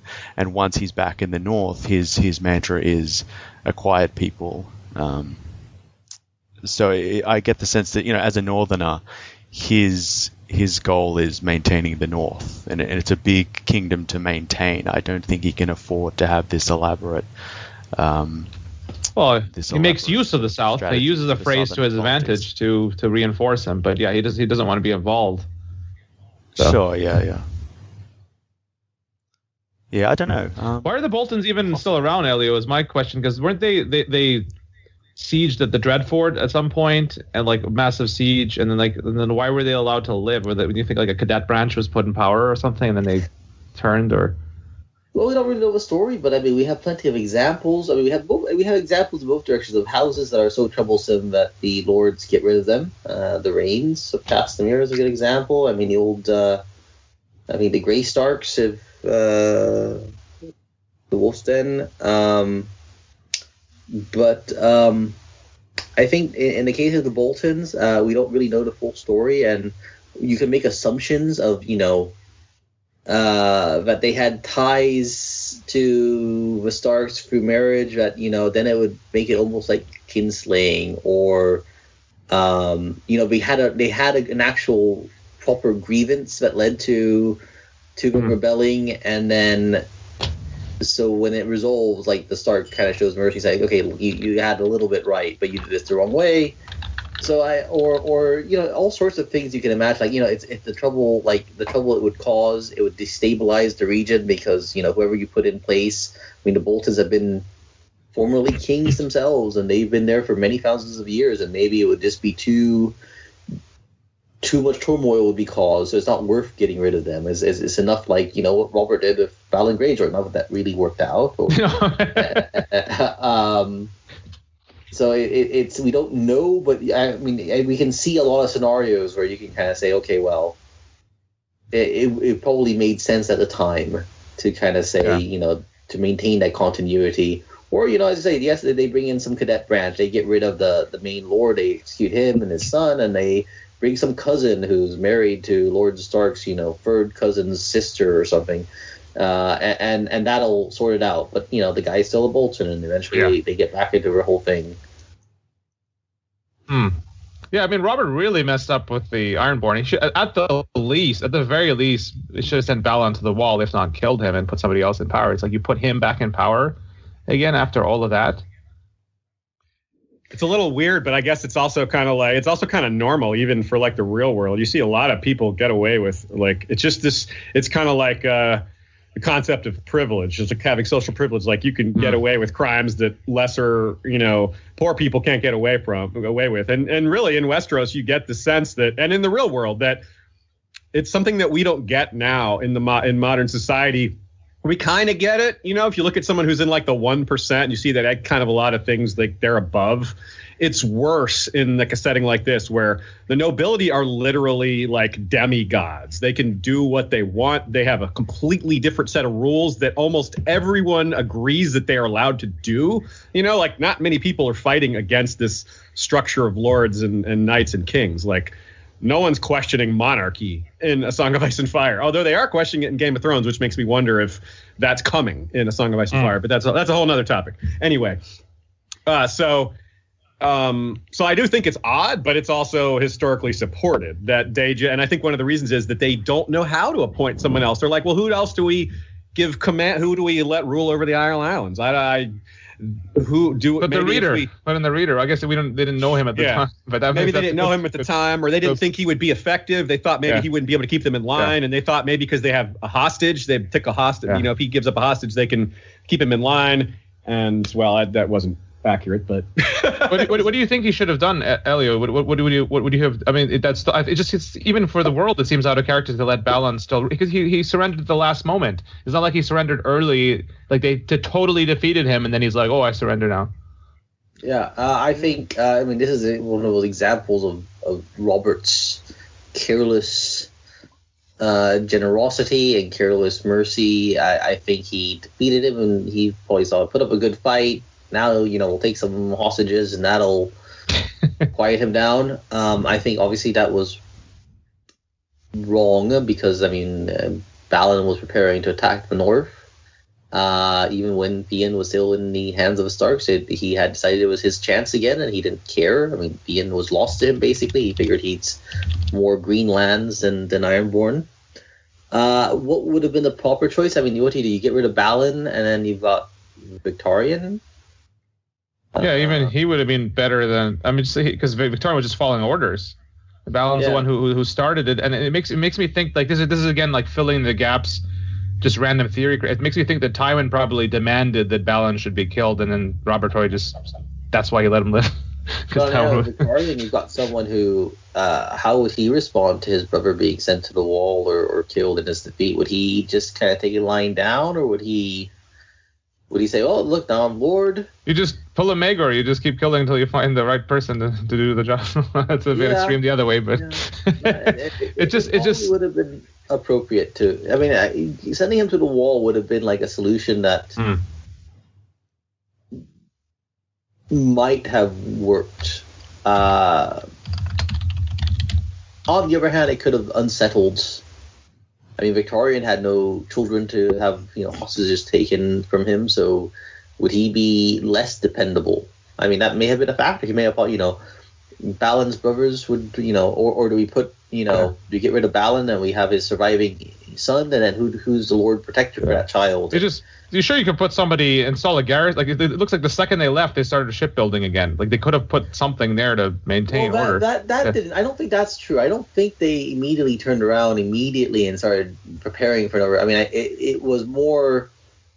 My impression was that it's something that. This buildup is more recent. It's sort of in.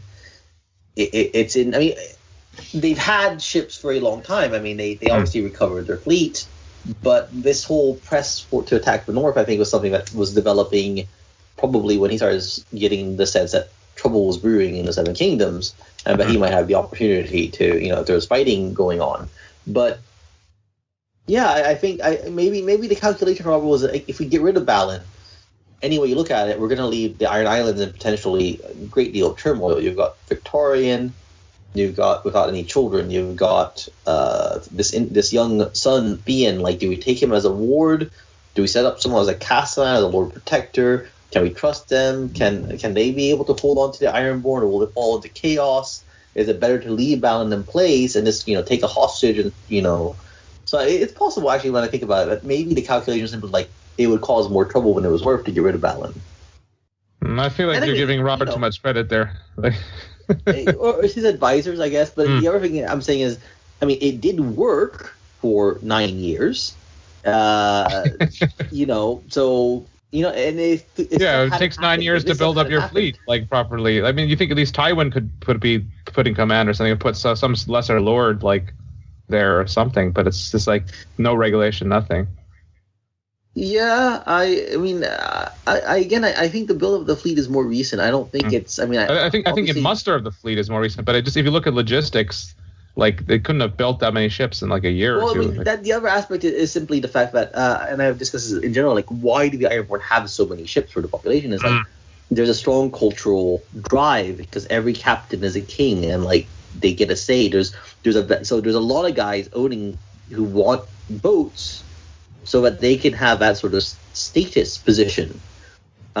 Be a king so of I your think own that- ship, yeah. Yeah, Both. well, they should have had a mini Kingsmoot then and got a new leader. Well, the other thing about this is that this is an assumption I see, especially for what happened on TV, which is a lot more blatant, but still can be made sense of, which is that you just take it as, well, they didn't build all these ships. They built a few of them and then just went out and did what they do, which is capture new ones. They took most of these new ships, which is what Victarion does. Like, we see him go, he gets to the east and is like, oh shit, I only have 54 ships now. I had 100. But by the time he gets to Slaver's Bay, he's like back, got a ton again. He's got up to like 80 again or whatever, because he just constantly takes new ones.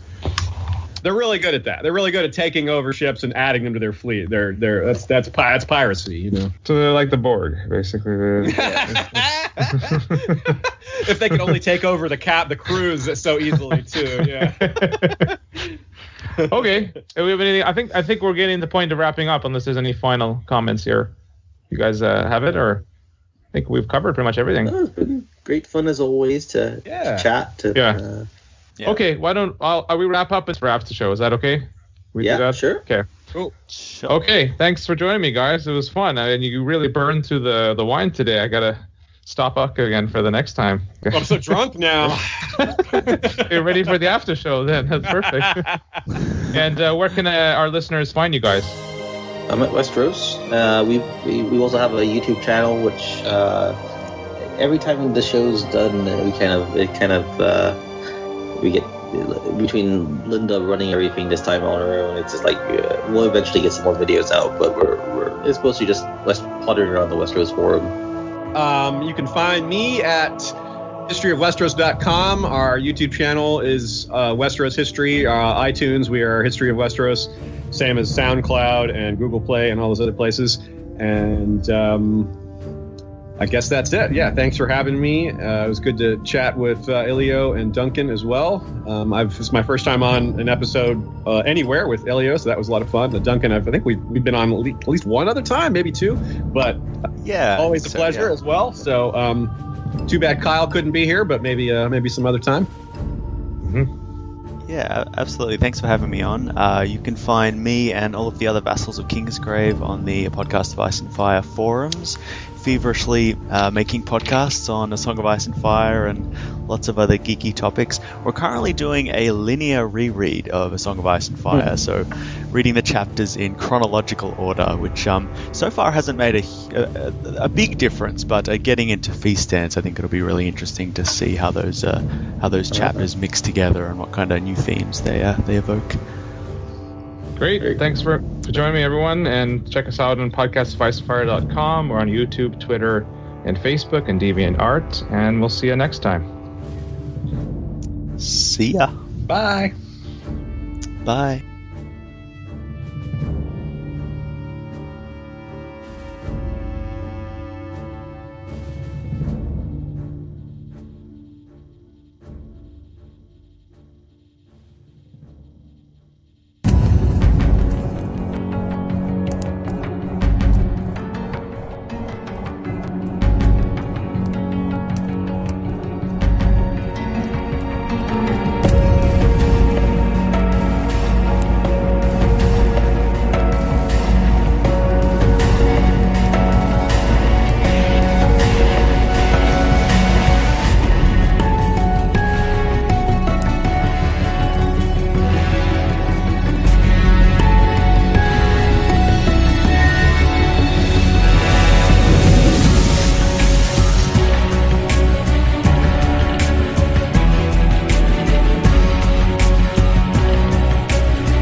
After show here then, and I have my emergency stash of Quarth Dream Wine for you guys. That's kind of it's gonna get weird.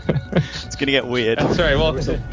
Well, you remember our whole game with like Marry Mistress, One Nighter, and Scorpions. You guys have played that game before, I think. I am familiar. Yeah, and Scorpions Go On Yourself is the way we do it. And what I thought we would do is maybe apply it to Sons of the Dragon, some of the characters there, and these other works. We haven't really. So let's just. I'm just kind of looking at the text itself. Just starting with Visenya, like one of Aegon's wives. What would you? And take a big deep swig of that dream wine. You need. That's what I'm doing. I'm taking a big swig. It was Mistress Mary Scorpion. Yeah, Mistress Mary, One Night, or Scorpion are the options. Yeah. I think if it was an option, I'd marry her because I'd be too scared not to. Yeah, I mean, I think she would be a fairly good wife. She's quite capable, and I felt like she would. Like, do you think she murdered Aenys or not? I thought she was helping him, and he just died off. Or do you think that she killed him off? The World Book made it really sound like she killed him, but then the Sons of the Dragon just kind of backs off on that a little bit. But I think she probably did. I mean, I think she was the most interesting figure in Sons of the Dragon. In fact, I think the women in general were the most interesting. I think she was the most interesting, and I think Rhaena and Alyssa were more interesting than Maegor. Maegor, of course, is driving the action, being a powerful guy and all, but Visenya, she must have just been a really, really a powerful figure, being a relic of Dragonstone and being part of the conquest and being the one who ruled. Like, Aegon would go up and do stuff and let her do the ruling, and had her in charge of building the Red Keep and all this other stuff, and she was just so important. And so I think she was a major power broker, major player, and I think she really, really didn't. Either she believed that Aenys wasn't really Aegon's, or she really believed in the hardline stance being the correct way to rule. Like, I think she backed Maegor on a lot of his worst things. There's a couple of examples of her like trying to get him to dial back his behavior, but generally it seems like she's fully supportive of him being brutal. And I mean, his way of claiming the throne was just so like alpha, like, hey, he climbs to the top of the hill and is like, who wants to fight me for the throne? One-on-one, man, king of the hill, like literally king of the hill. And Visenya's right there with him, like, yeah, who's going to stand up to my son? Nobody. And you got to figure that they just didn't fully grasp what was going to happen. Like, Daemon the Devout was kind of clever and saying trial by 7, because they weren't ready for a trial by. Maegor was like, one-on-one, I'm ready for a one-on-one. Yeah, that's right. that's a really neat little sub story, like that, what's going on behind the scenes there, like extrapolating all that must have happened. Like, I wish is there a fuller description of it? But even without that fuller description, it's pretty clear that these things are there, like these aspects of what must have gone into the decision process and everything. And that's what I mean by this. Even with a 42-page book, there's a lot of story between the story. So, yeah, that's why I get excited about this stuff. Okay, but you're being too analytical. Would you bet her or not? Is the question? Yeah, you're right. That was a really long answer. So yes, I'll say yes. I'll say yes. Yeah. What about Rhaenys? She definitely seems a marriage one, like the other wife of Aegon. What about her? You'd marry her? Oh yeah, she seemed cool, and she had a dragon. Yeah. They all had dragons, but she seemed like she wouldn't like hold it over you too much, And she had the prettiest dragon, the silver and gold. Yeah. Okay, we're going through here to some more interesting ones, like Diana of the Tower. Oh, can I just throw one more? Sure, I have one more comment. I actually had one other sort of tongue-in-cheek criticism of this story, is that we still don't know what color Vhagar was. I even asked George point blank. I asked George at a Q&A, what color is Vhagar? And his answer was, I'm pretty sure I revealed that at some point. And I was like, I am 100% sure you have not. No, I recently got a question about that again from Team George. That would be that's George's assistants and so on, and they were trying to figure out the colors of our dragons. And I said, "Oh, we keep asking George, and he keeps forgetting to tell us what colors." Like the quote about when she passed in front of the moon, riding Vhagar, and it turned red is maybe a hint that Vhagar was red, but I don't know. That's not enough to go on. Yeah. Okay, Diana of the Tower. What do you think, guys? Scorpion. Yeah, she's sort of like Melisandre combined with I don't know, Cersei or something. I don't know. But smart. And a little bit of whoever that sergeant was that got himself killed before being burned. She did that same thing by being like, yeah, I did it. Don't torture me to death. Just kill me now. That was smart. Well, you remember that part where they tortured all those guys, and then 2 of them like didn't confess, and the rest they did, and then they killed all of them. It's like, come on, they tortured such a horrible method, and then it's still not going to work. Like the 2 that didn't confess, you're going to kill them as well. Like it's so brutal. Did you feel? I mean, Maegor was such a horrible character from the start, but I felt like his accident made him worse. It was kind of a one of the multiple Henry VIII references of having like an accident that makes you unconscious and then changes personality even worse. Yeah, I feel that very strongly. That seems clear, but there's something in the way that George writes it that, and we don't even know if his recovery is entirely natural. Mm-hmm. Given Visenya trying, being present, and there's rumors of her sorcery. But he did. I mean, he was already a pretty rough character before that. But afterwards, I mean, he gets up and his first thought is, okay, I'm going to be burning me a set. Because he could have done that from the start if he wanted to, right? Instead of this whole combat thing, he could have just come in and done that. But but we didn't hear you, Duncan. Are you going for Tyanna of the Tower or what? We didn't see her. Well, I haven't read it. Oh, that's right. Yeah, I forgot about that. The Wikipedia articles. Yeah. I mean, she looks good, but it sounds like she's a bit of a. Not need more information. Maybe one night. Yeah. With the shadow condoms. I don't want to commit to it. Yeah, with shadow condoms. All right, I'm looking through to see if there's any other characters of interest. I really liked. My favorite character in Sons of the Dragon is Dick Bean. I mean, right? And that line, "This bean shames us all," is just so great. This bean shames us all. I love that so much. I also like that he just dies the first second of the fight. It's like, he's not going to be a hero or something. He just gets cut down, like. Right? That is the very definition of 15 seconds of fame, right?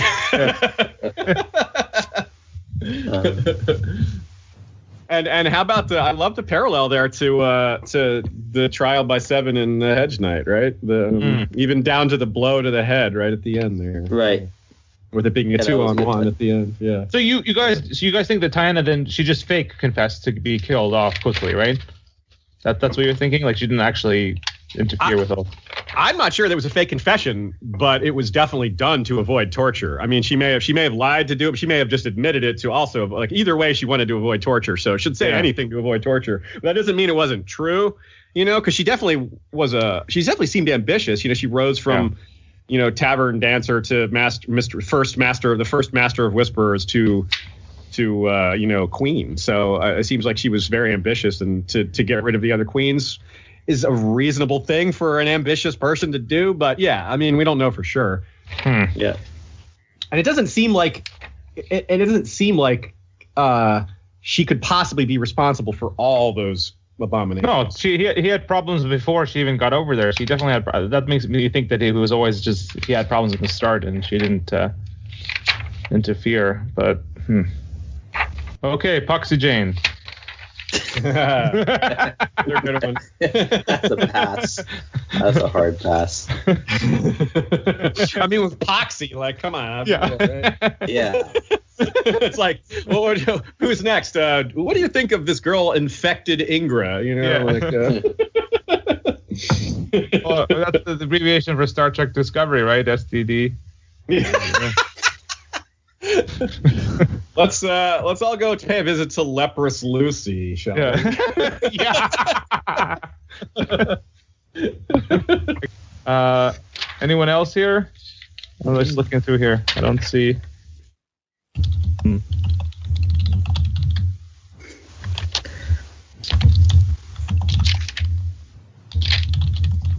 Oh, by the way, just in terms of when the High Septon was killed, who do you think killed him?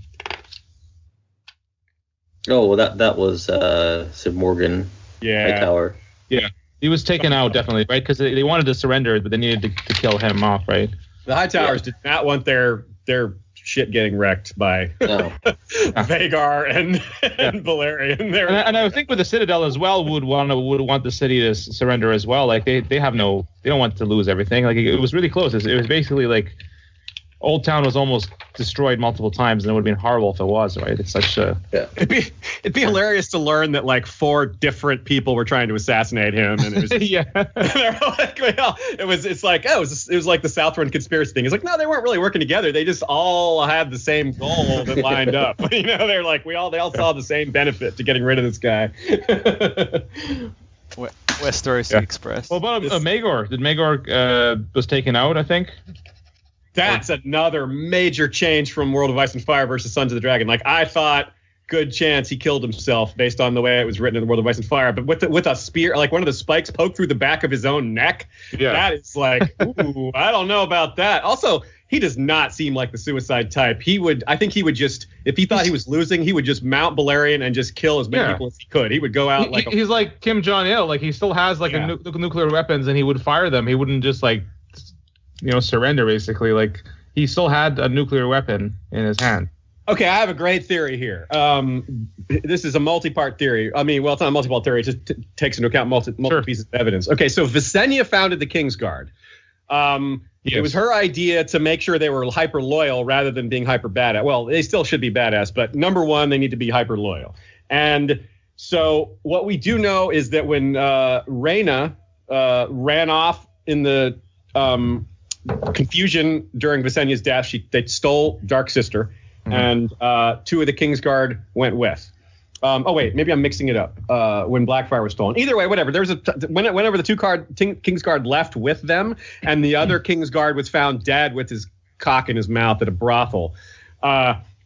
This is a lot of dots to connect, but okay. So back up to when Maegor took Viserys, his nephew Viserys as his squire. It's pointed out that Viserys is really popular, right?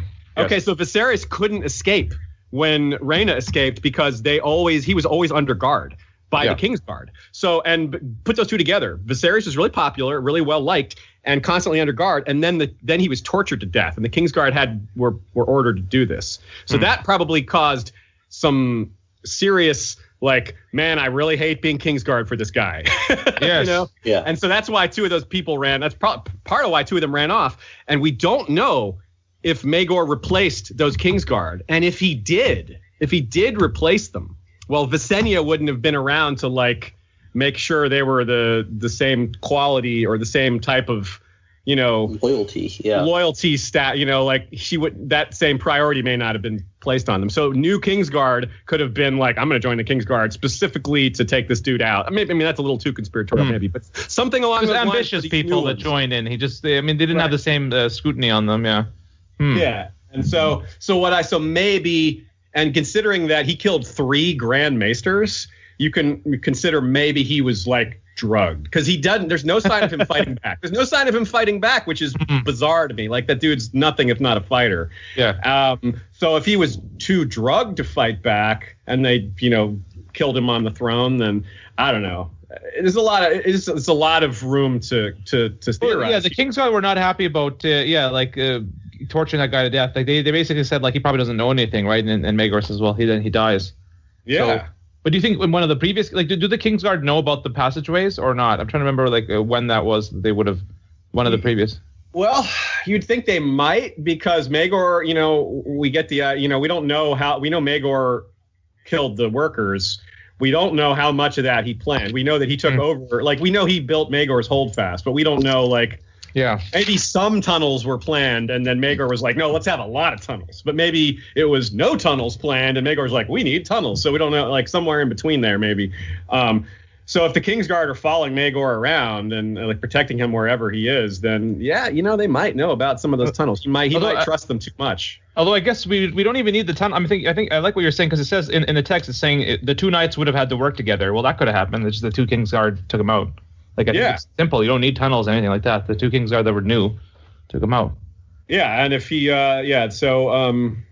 And so it's just it's hard to figure out who did it, but the idea that he killed himself seems pretty. Yeah, who would have to jam his neck through a spike?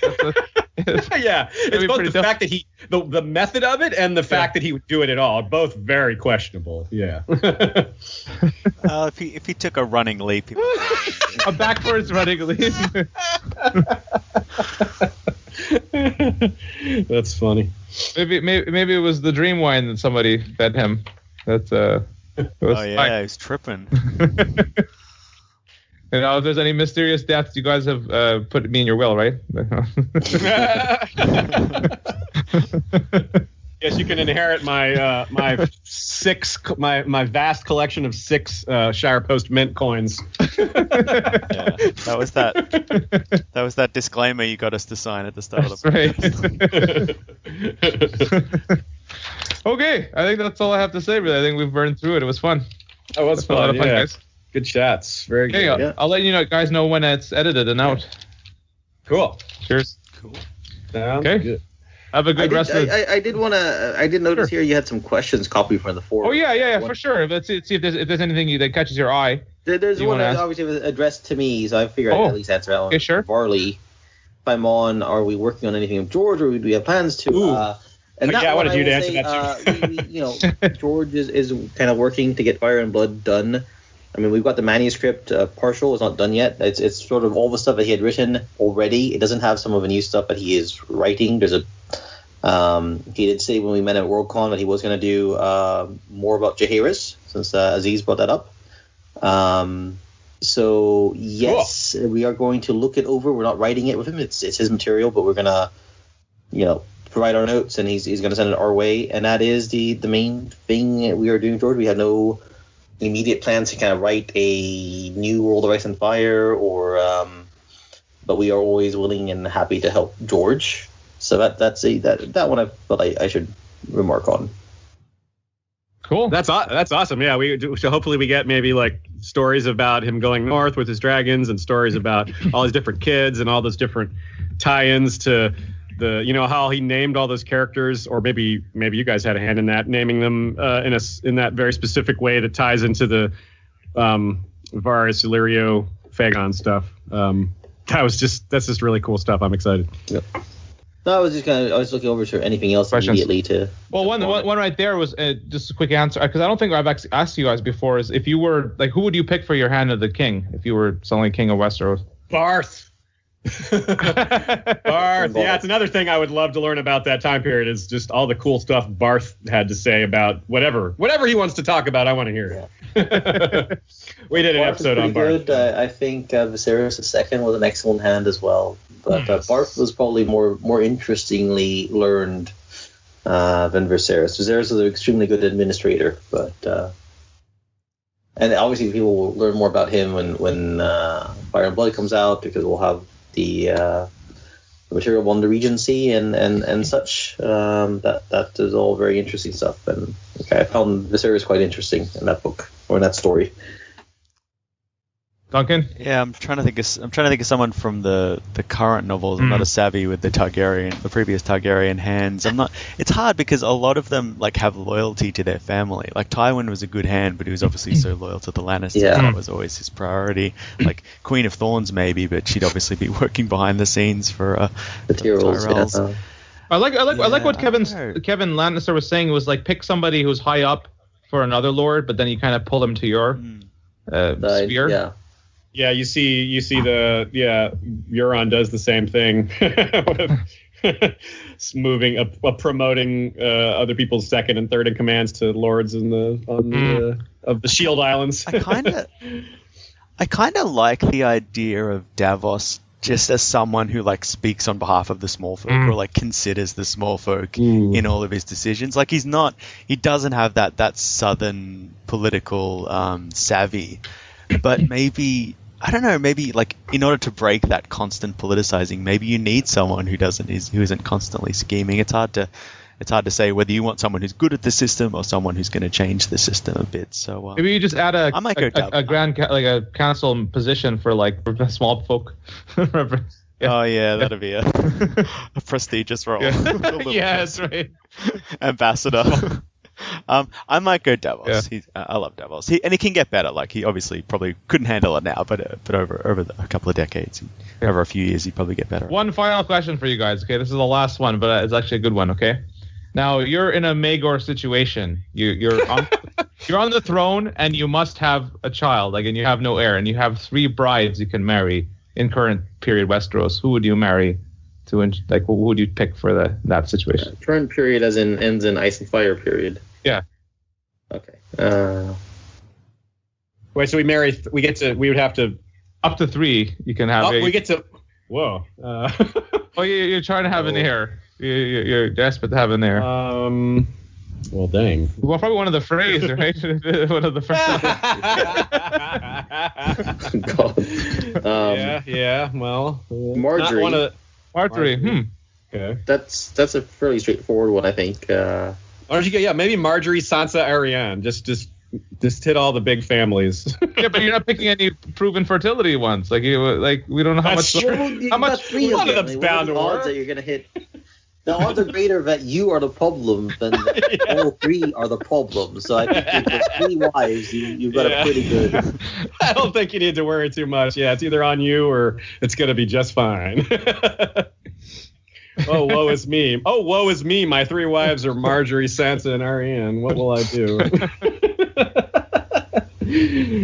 That's a good problem to have, I suppose. It's funny how he combined like all the different suggestions and just like use all of them when they're like get married. He's like, oh, I'll have like one noble woman and one like with proven fertility and like. It's true. Just really do cover all the bases, and then when it doesn't work, it just really looks bad. Yeah. Maegor, the gods hate you, bro.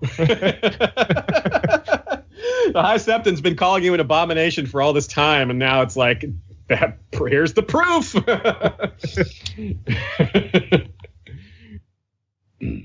Duncan, did you? Yeah, I'd go Sansa when she's of age, obviously. Yes. Marjorie seems like a good match, and I don't know, probably. Asha. Probably Arianne, but now are they going to get along, your wives, though, or are they going to certainly compete? Then you have to consider Marjorie and Sansa. They're friends. They'll get along. I know Arianne's pretty cool. She can get along. Maybe, I don't know. I was thinking of Val, like get a wildling representative in there, but I don't know if that's politically savvy. Like you probably want some good families. I might go Sansa, Marjorie, and Val. Well, you gotta. Wow, that's a good idea. You have this problem. You should have called in Caitlyn to help. Caitlyn Stark, and she can pick some people, pick some calls and some phrase. Yeah. Right, get some wildling blood in there. Hey, I'm a fertility manager. I'm a believer of Bale the Bard story, so by picking Sansa, I've already got the wildling blood covered. Right, Touche. It's kind of funny, though. I was thinking about it. Like, there's not that many younger women with children that feature at all in the story, so you can't if you're trying to find one who's proven fertility. I realize like the one I can think of off the top of my head is Gilly. Ooh, good call. He is proven fertile. Yeah, that's true. That's a good point. Yeah, Craster as your good father though, or oh god.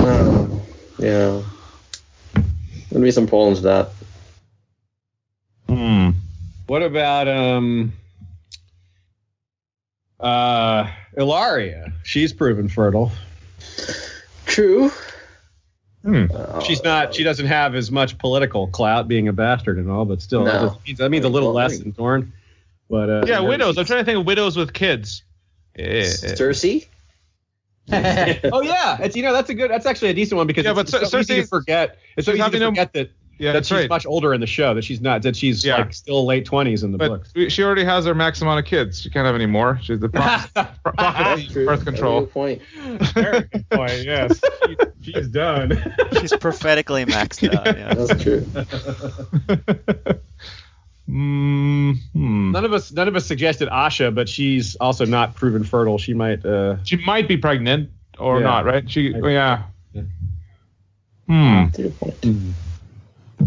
Fat Walda, she's pregnant, so she's clearly not sterile. Yeah. I don't know if that's proven fertile. One kid doesn't prove it proves that you're not sterile, at least. Yeah. We might have to go to Essos for this one. Bring over. Well, that didn't work. That didn't work for him either, though. So that's true. Well, we hit up one of those descendants of the Black Pearl. There you go. Well, Melisandre's proven fertile. I guess Shadow is. I almost spewed coffee just now, man. So she'll give you a son. Yeah. Every time. 100% success rate. Imagine the paternity questions there. That's not my son. Who did you cheat on me with? Yeah. Who's the father? It's like a perfect That silhouette. kid doesn't look like either of us. Actually, yeah, I guess it did look like Stannis. Did have Stannis' face. Yeah. Right. Back. I did see Varley had one other question. Sure. The spin-off shows, what will they be about? Just to make it easier and quicker so we don't be here all day, can each person name what they would most want to see a spin-off show about? Ooh. I would love a Duncan Egg Adventures of Hercules-esque. every hour. It's just another advent. They just go on another adventure every episode. Like self-contained. It's not this long sort of sweeping Dunk's epic. strength was just, only outmatched by the strength of his heart. Yeah, just like really cheesy 90s music, and they just solve little problems, like a village. There's a dispute in a village they have to solve. Like it's much more lighthearted. It's not all dour and miserable. It's just lighthearted. It's kind of like one of those old shows like Kung Fu or The Prisoner. Yeah. The Prisoner. The 1 hour sitcom, kind of like the traveling. Yeah, they don't have a lot of those anymore. They have the more miniseries, the episodic. Yeah. Just on the road, you could have season in Dawn, season in the Vale, Okay, well, I have a very, very ready answer for this. So at Con of Thrones last year, or this year rather, there was a great debates, series of great debates that took place, and one of the topics, there was many different things that the great debates were focused on, and one of them was pitch a spinoff. And Ashaya, my co-host, her pitch won. She did pitch for a Nymeria series. And then it was so well received that she made a video of it. It's like a 4-minute video on our channel that is animated by Michael Klarfeld. And it's just a 4-minute pitch on why Nymeria would be awesome. And it's some of the same things you get with Duncan Egg. You can have a season back on the Rhoyne. And you can have a season in the Vassals Isles. You can have a season on Sithorios in Yeen. You can have a season or part of a season in Nath. And then meanwhile, you can have aspects like the beginnings of the origins of the Faceless Men. You could have Rhoynar versus Valyria. You could have Valyrian characters. You'd have a whole nother set of characters in Westeros. You'd have Danes, you'd have Martells, you'd have Ironwoods, you'd have Sword of the Morning, there's a lot of just awesome elements. Nymeria there's multiple assassination attempts.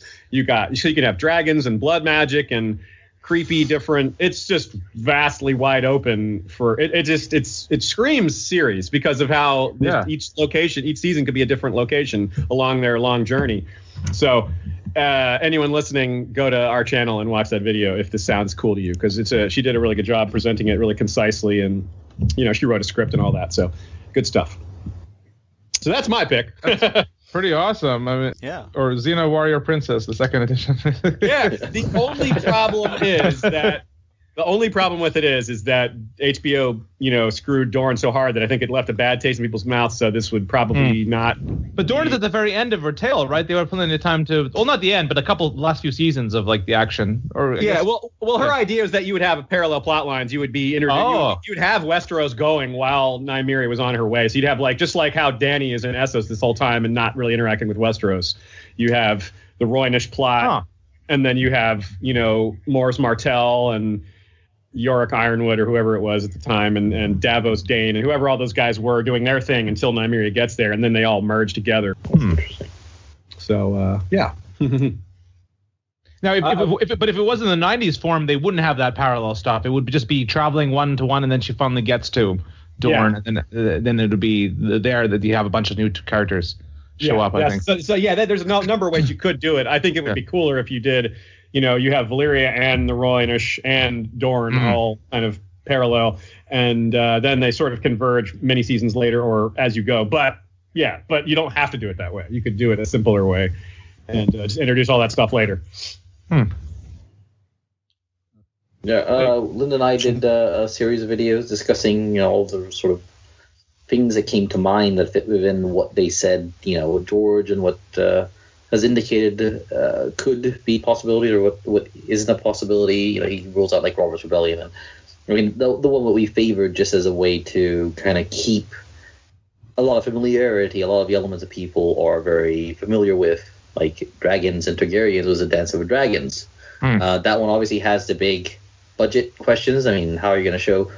But I think it's workable, especially if they really want it to be a success. They won't necessarily start it at the same budget that it had, first season of Game of Thrones. They'll probably have a higher starting budget.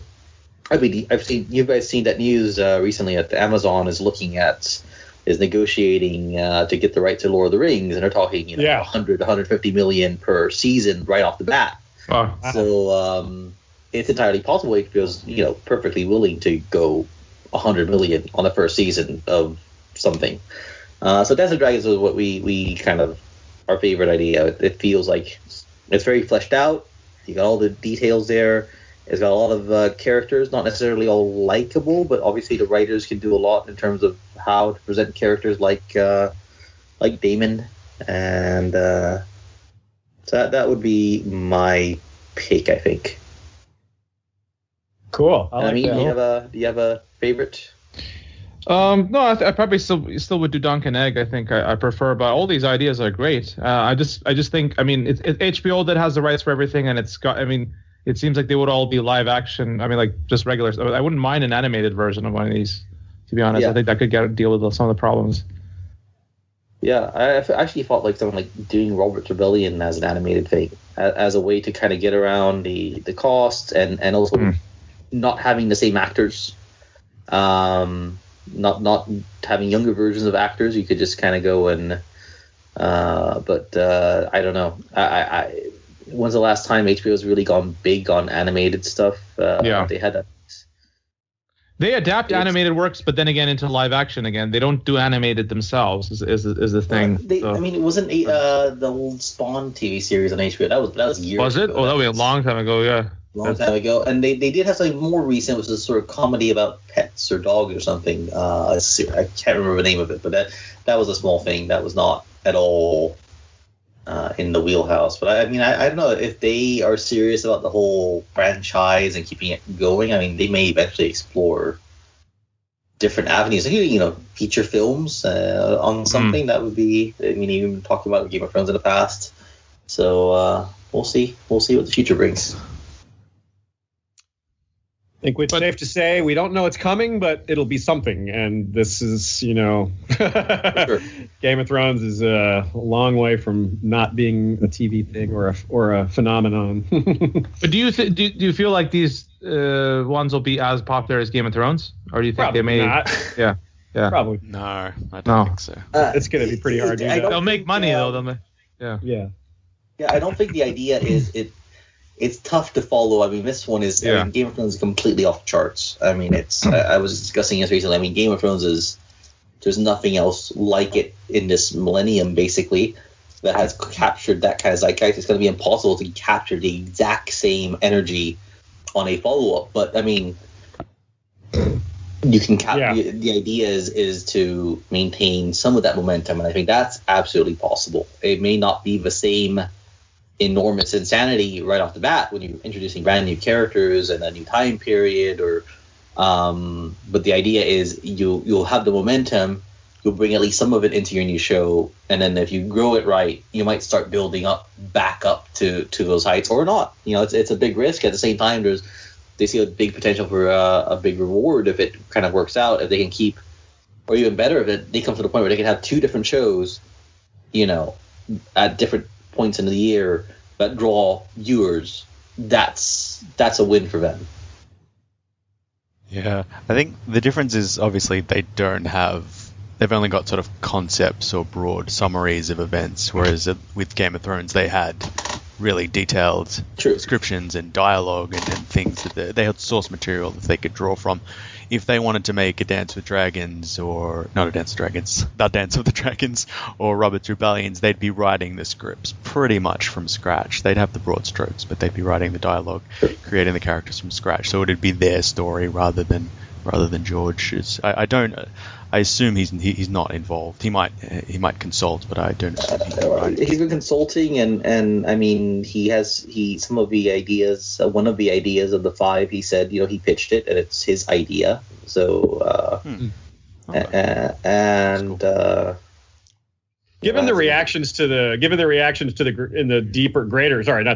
wider fandom, meaning the people who are less likely to have read the books and people who love the TV show only but don't get super deep into discussions and stuff, it does seem like Dance of the Dragons and something like really spectacular like that might be more likely than some of the other ideas, because they just get to, because like the Loot Train battle episode was, I thought that was a really good episode, but regardless of what you think of, anyone else thinks of it, like my opinion doesn't matter. The fact is it was popular. It was really well. It did really well, and the Hard Home did really well, and that season finale, season 7, went really well, and people just like that stuff, and it is pretty cool. Like I prefer characterization and drama, but I do like badass dragon stuff too. I mean, spectacle. I mean, that is true.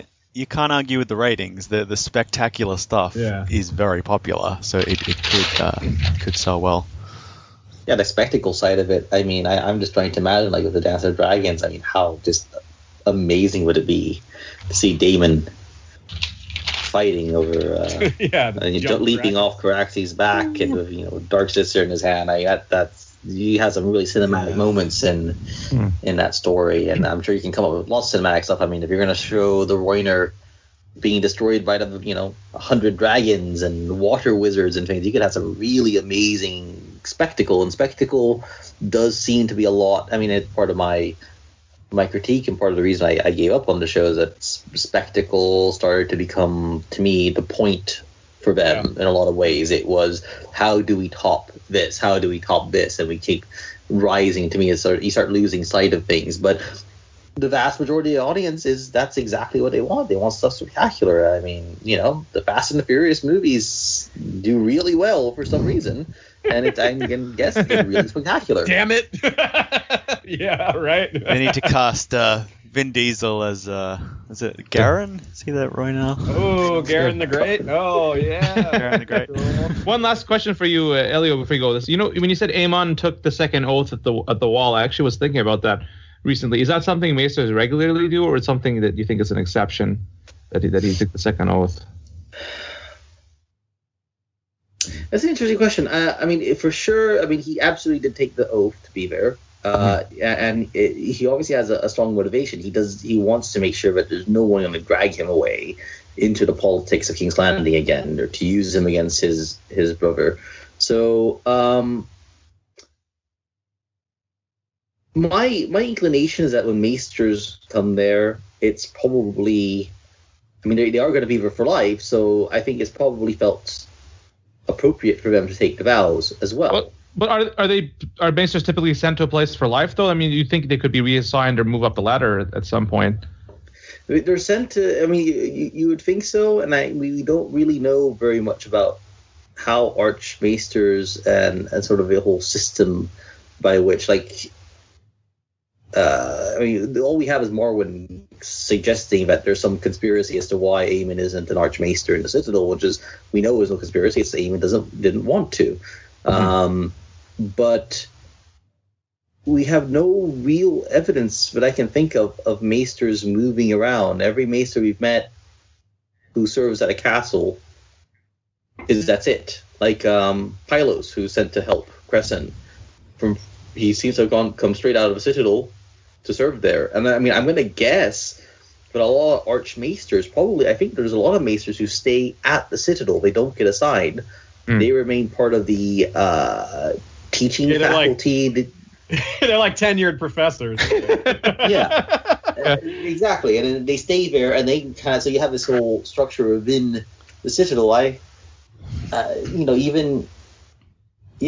have no idea who did Vassal serve prior to becoming Grand Maester. We have no evidence that he served anyone. He might have just been at the Citadel, rising within some hierarchy of Maesters there, and politicking with the Archmaesters and so on. So I think when they come to the wall, I think it's probably at least seen as worthwhile for them to take the same vows. It would bring them, it would make people feel like they're more part of their society, which is the only society there is the Society of Night's Watch on the wall. So that's my guess.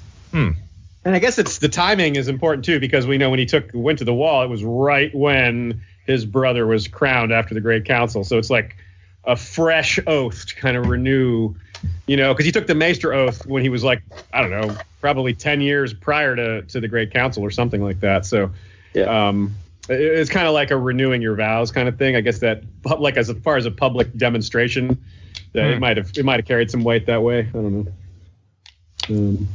That would be another good spin-off. Yeah. Saved by the Citadel. Yeah, like it's like a like the three-eyed raven on the wall before he was the three-eyed raven, or the three-eyed. No, like that's the different his TV frat show. houses. Well, remember the different frat houses. The Umber, or whatever, the guy that was found in bed with like the dead prostitute, or then when he went down to become a maester. Oh, he was found with a dude. So yeah, he was, a male prostitute. Horsebane, yeah. That's an episode right there. Which is like Animal House. You know what's weird about that? There's like a kind of a curiosity there. Is like isn't he the one that signed his name to the document with an X instead of because he couldn't write? And it's like, wait, isn't that the guy who went to the Citadel? Like, no wonder he didn't last down there. He couldn't even learn to read. Well, I feel like maybe he doesn't want to really sign it. Then it's just like a fake. It doesn't count to him. Yeah, no, that's entirely possible. I'm mostly joking, but it's like he knows what's going to hold up in court. Yeah, he's actually much smarter than he looks. Look at me. I can see. He's like, look, I can sign my name for real. Why would I X when I can do this? Yeah. See, huh? You idiots. Like, all right, that's proof. All right, never mind. Sorry, Mr. Umber, you're clearly innocent. Mr. Umber, yes, the honorable Mr. Umber. Yeah, the honorable Sir or. I just like how like his father probably was like, oh, my son seems to like men. He must be a good fit for the Citadel. Let me send him down there. He likes orders that are sworn not to be with women. He'll be fine down there. Okay, guys, thanks a lot. That was longer than I thought, but it was a good episode. Yeah, that's really fun. Yeah. Cheers. Send me your copies, the Duncan and Aziz. I know you have copies here. Cool. Well, cheers. Hey, guys. Bye. All right, see ya.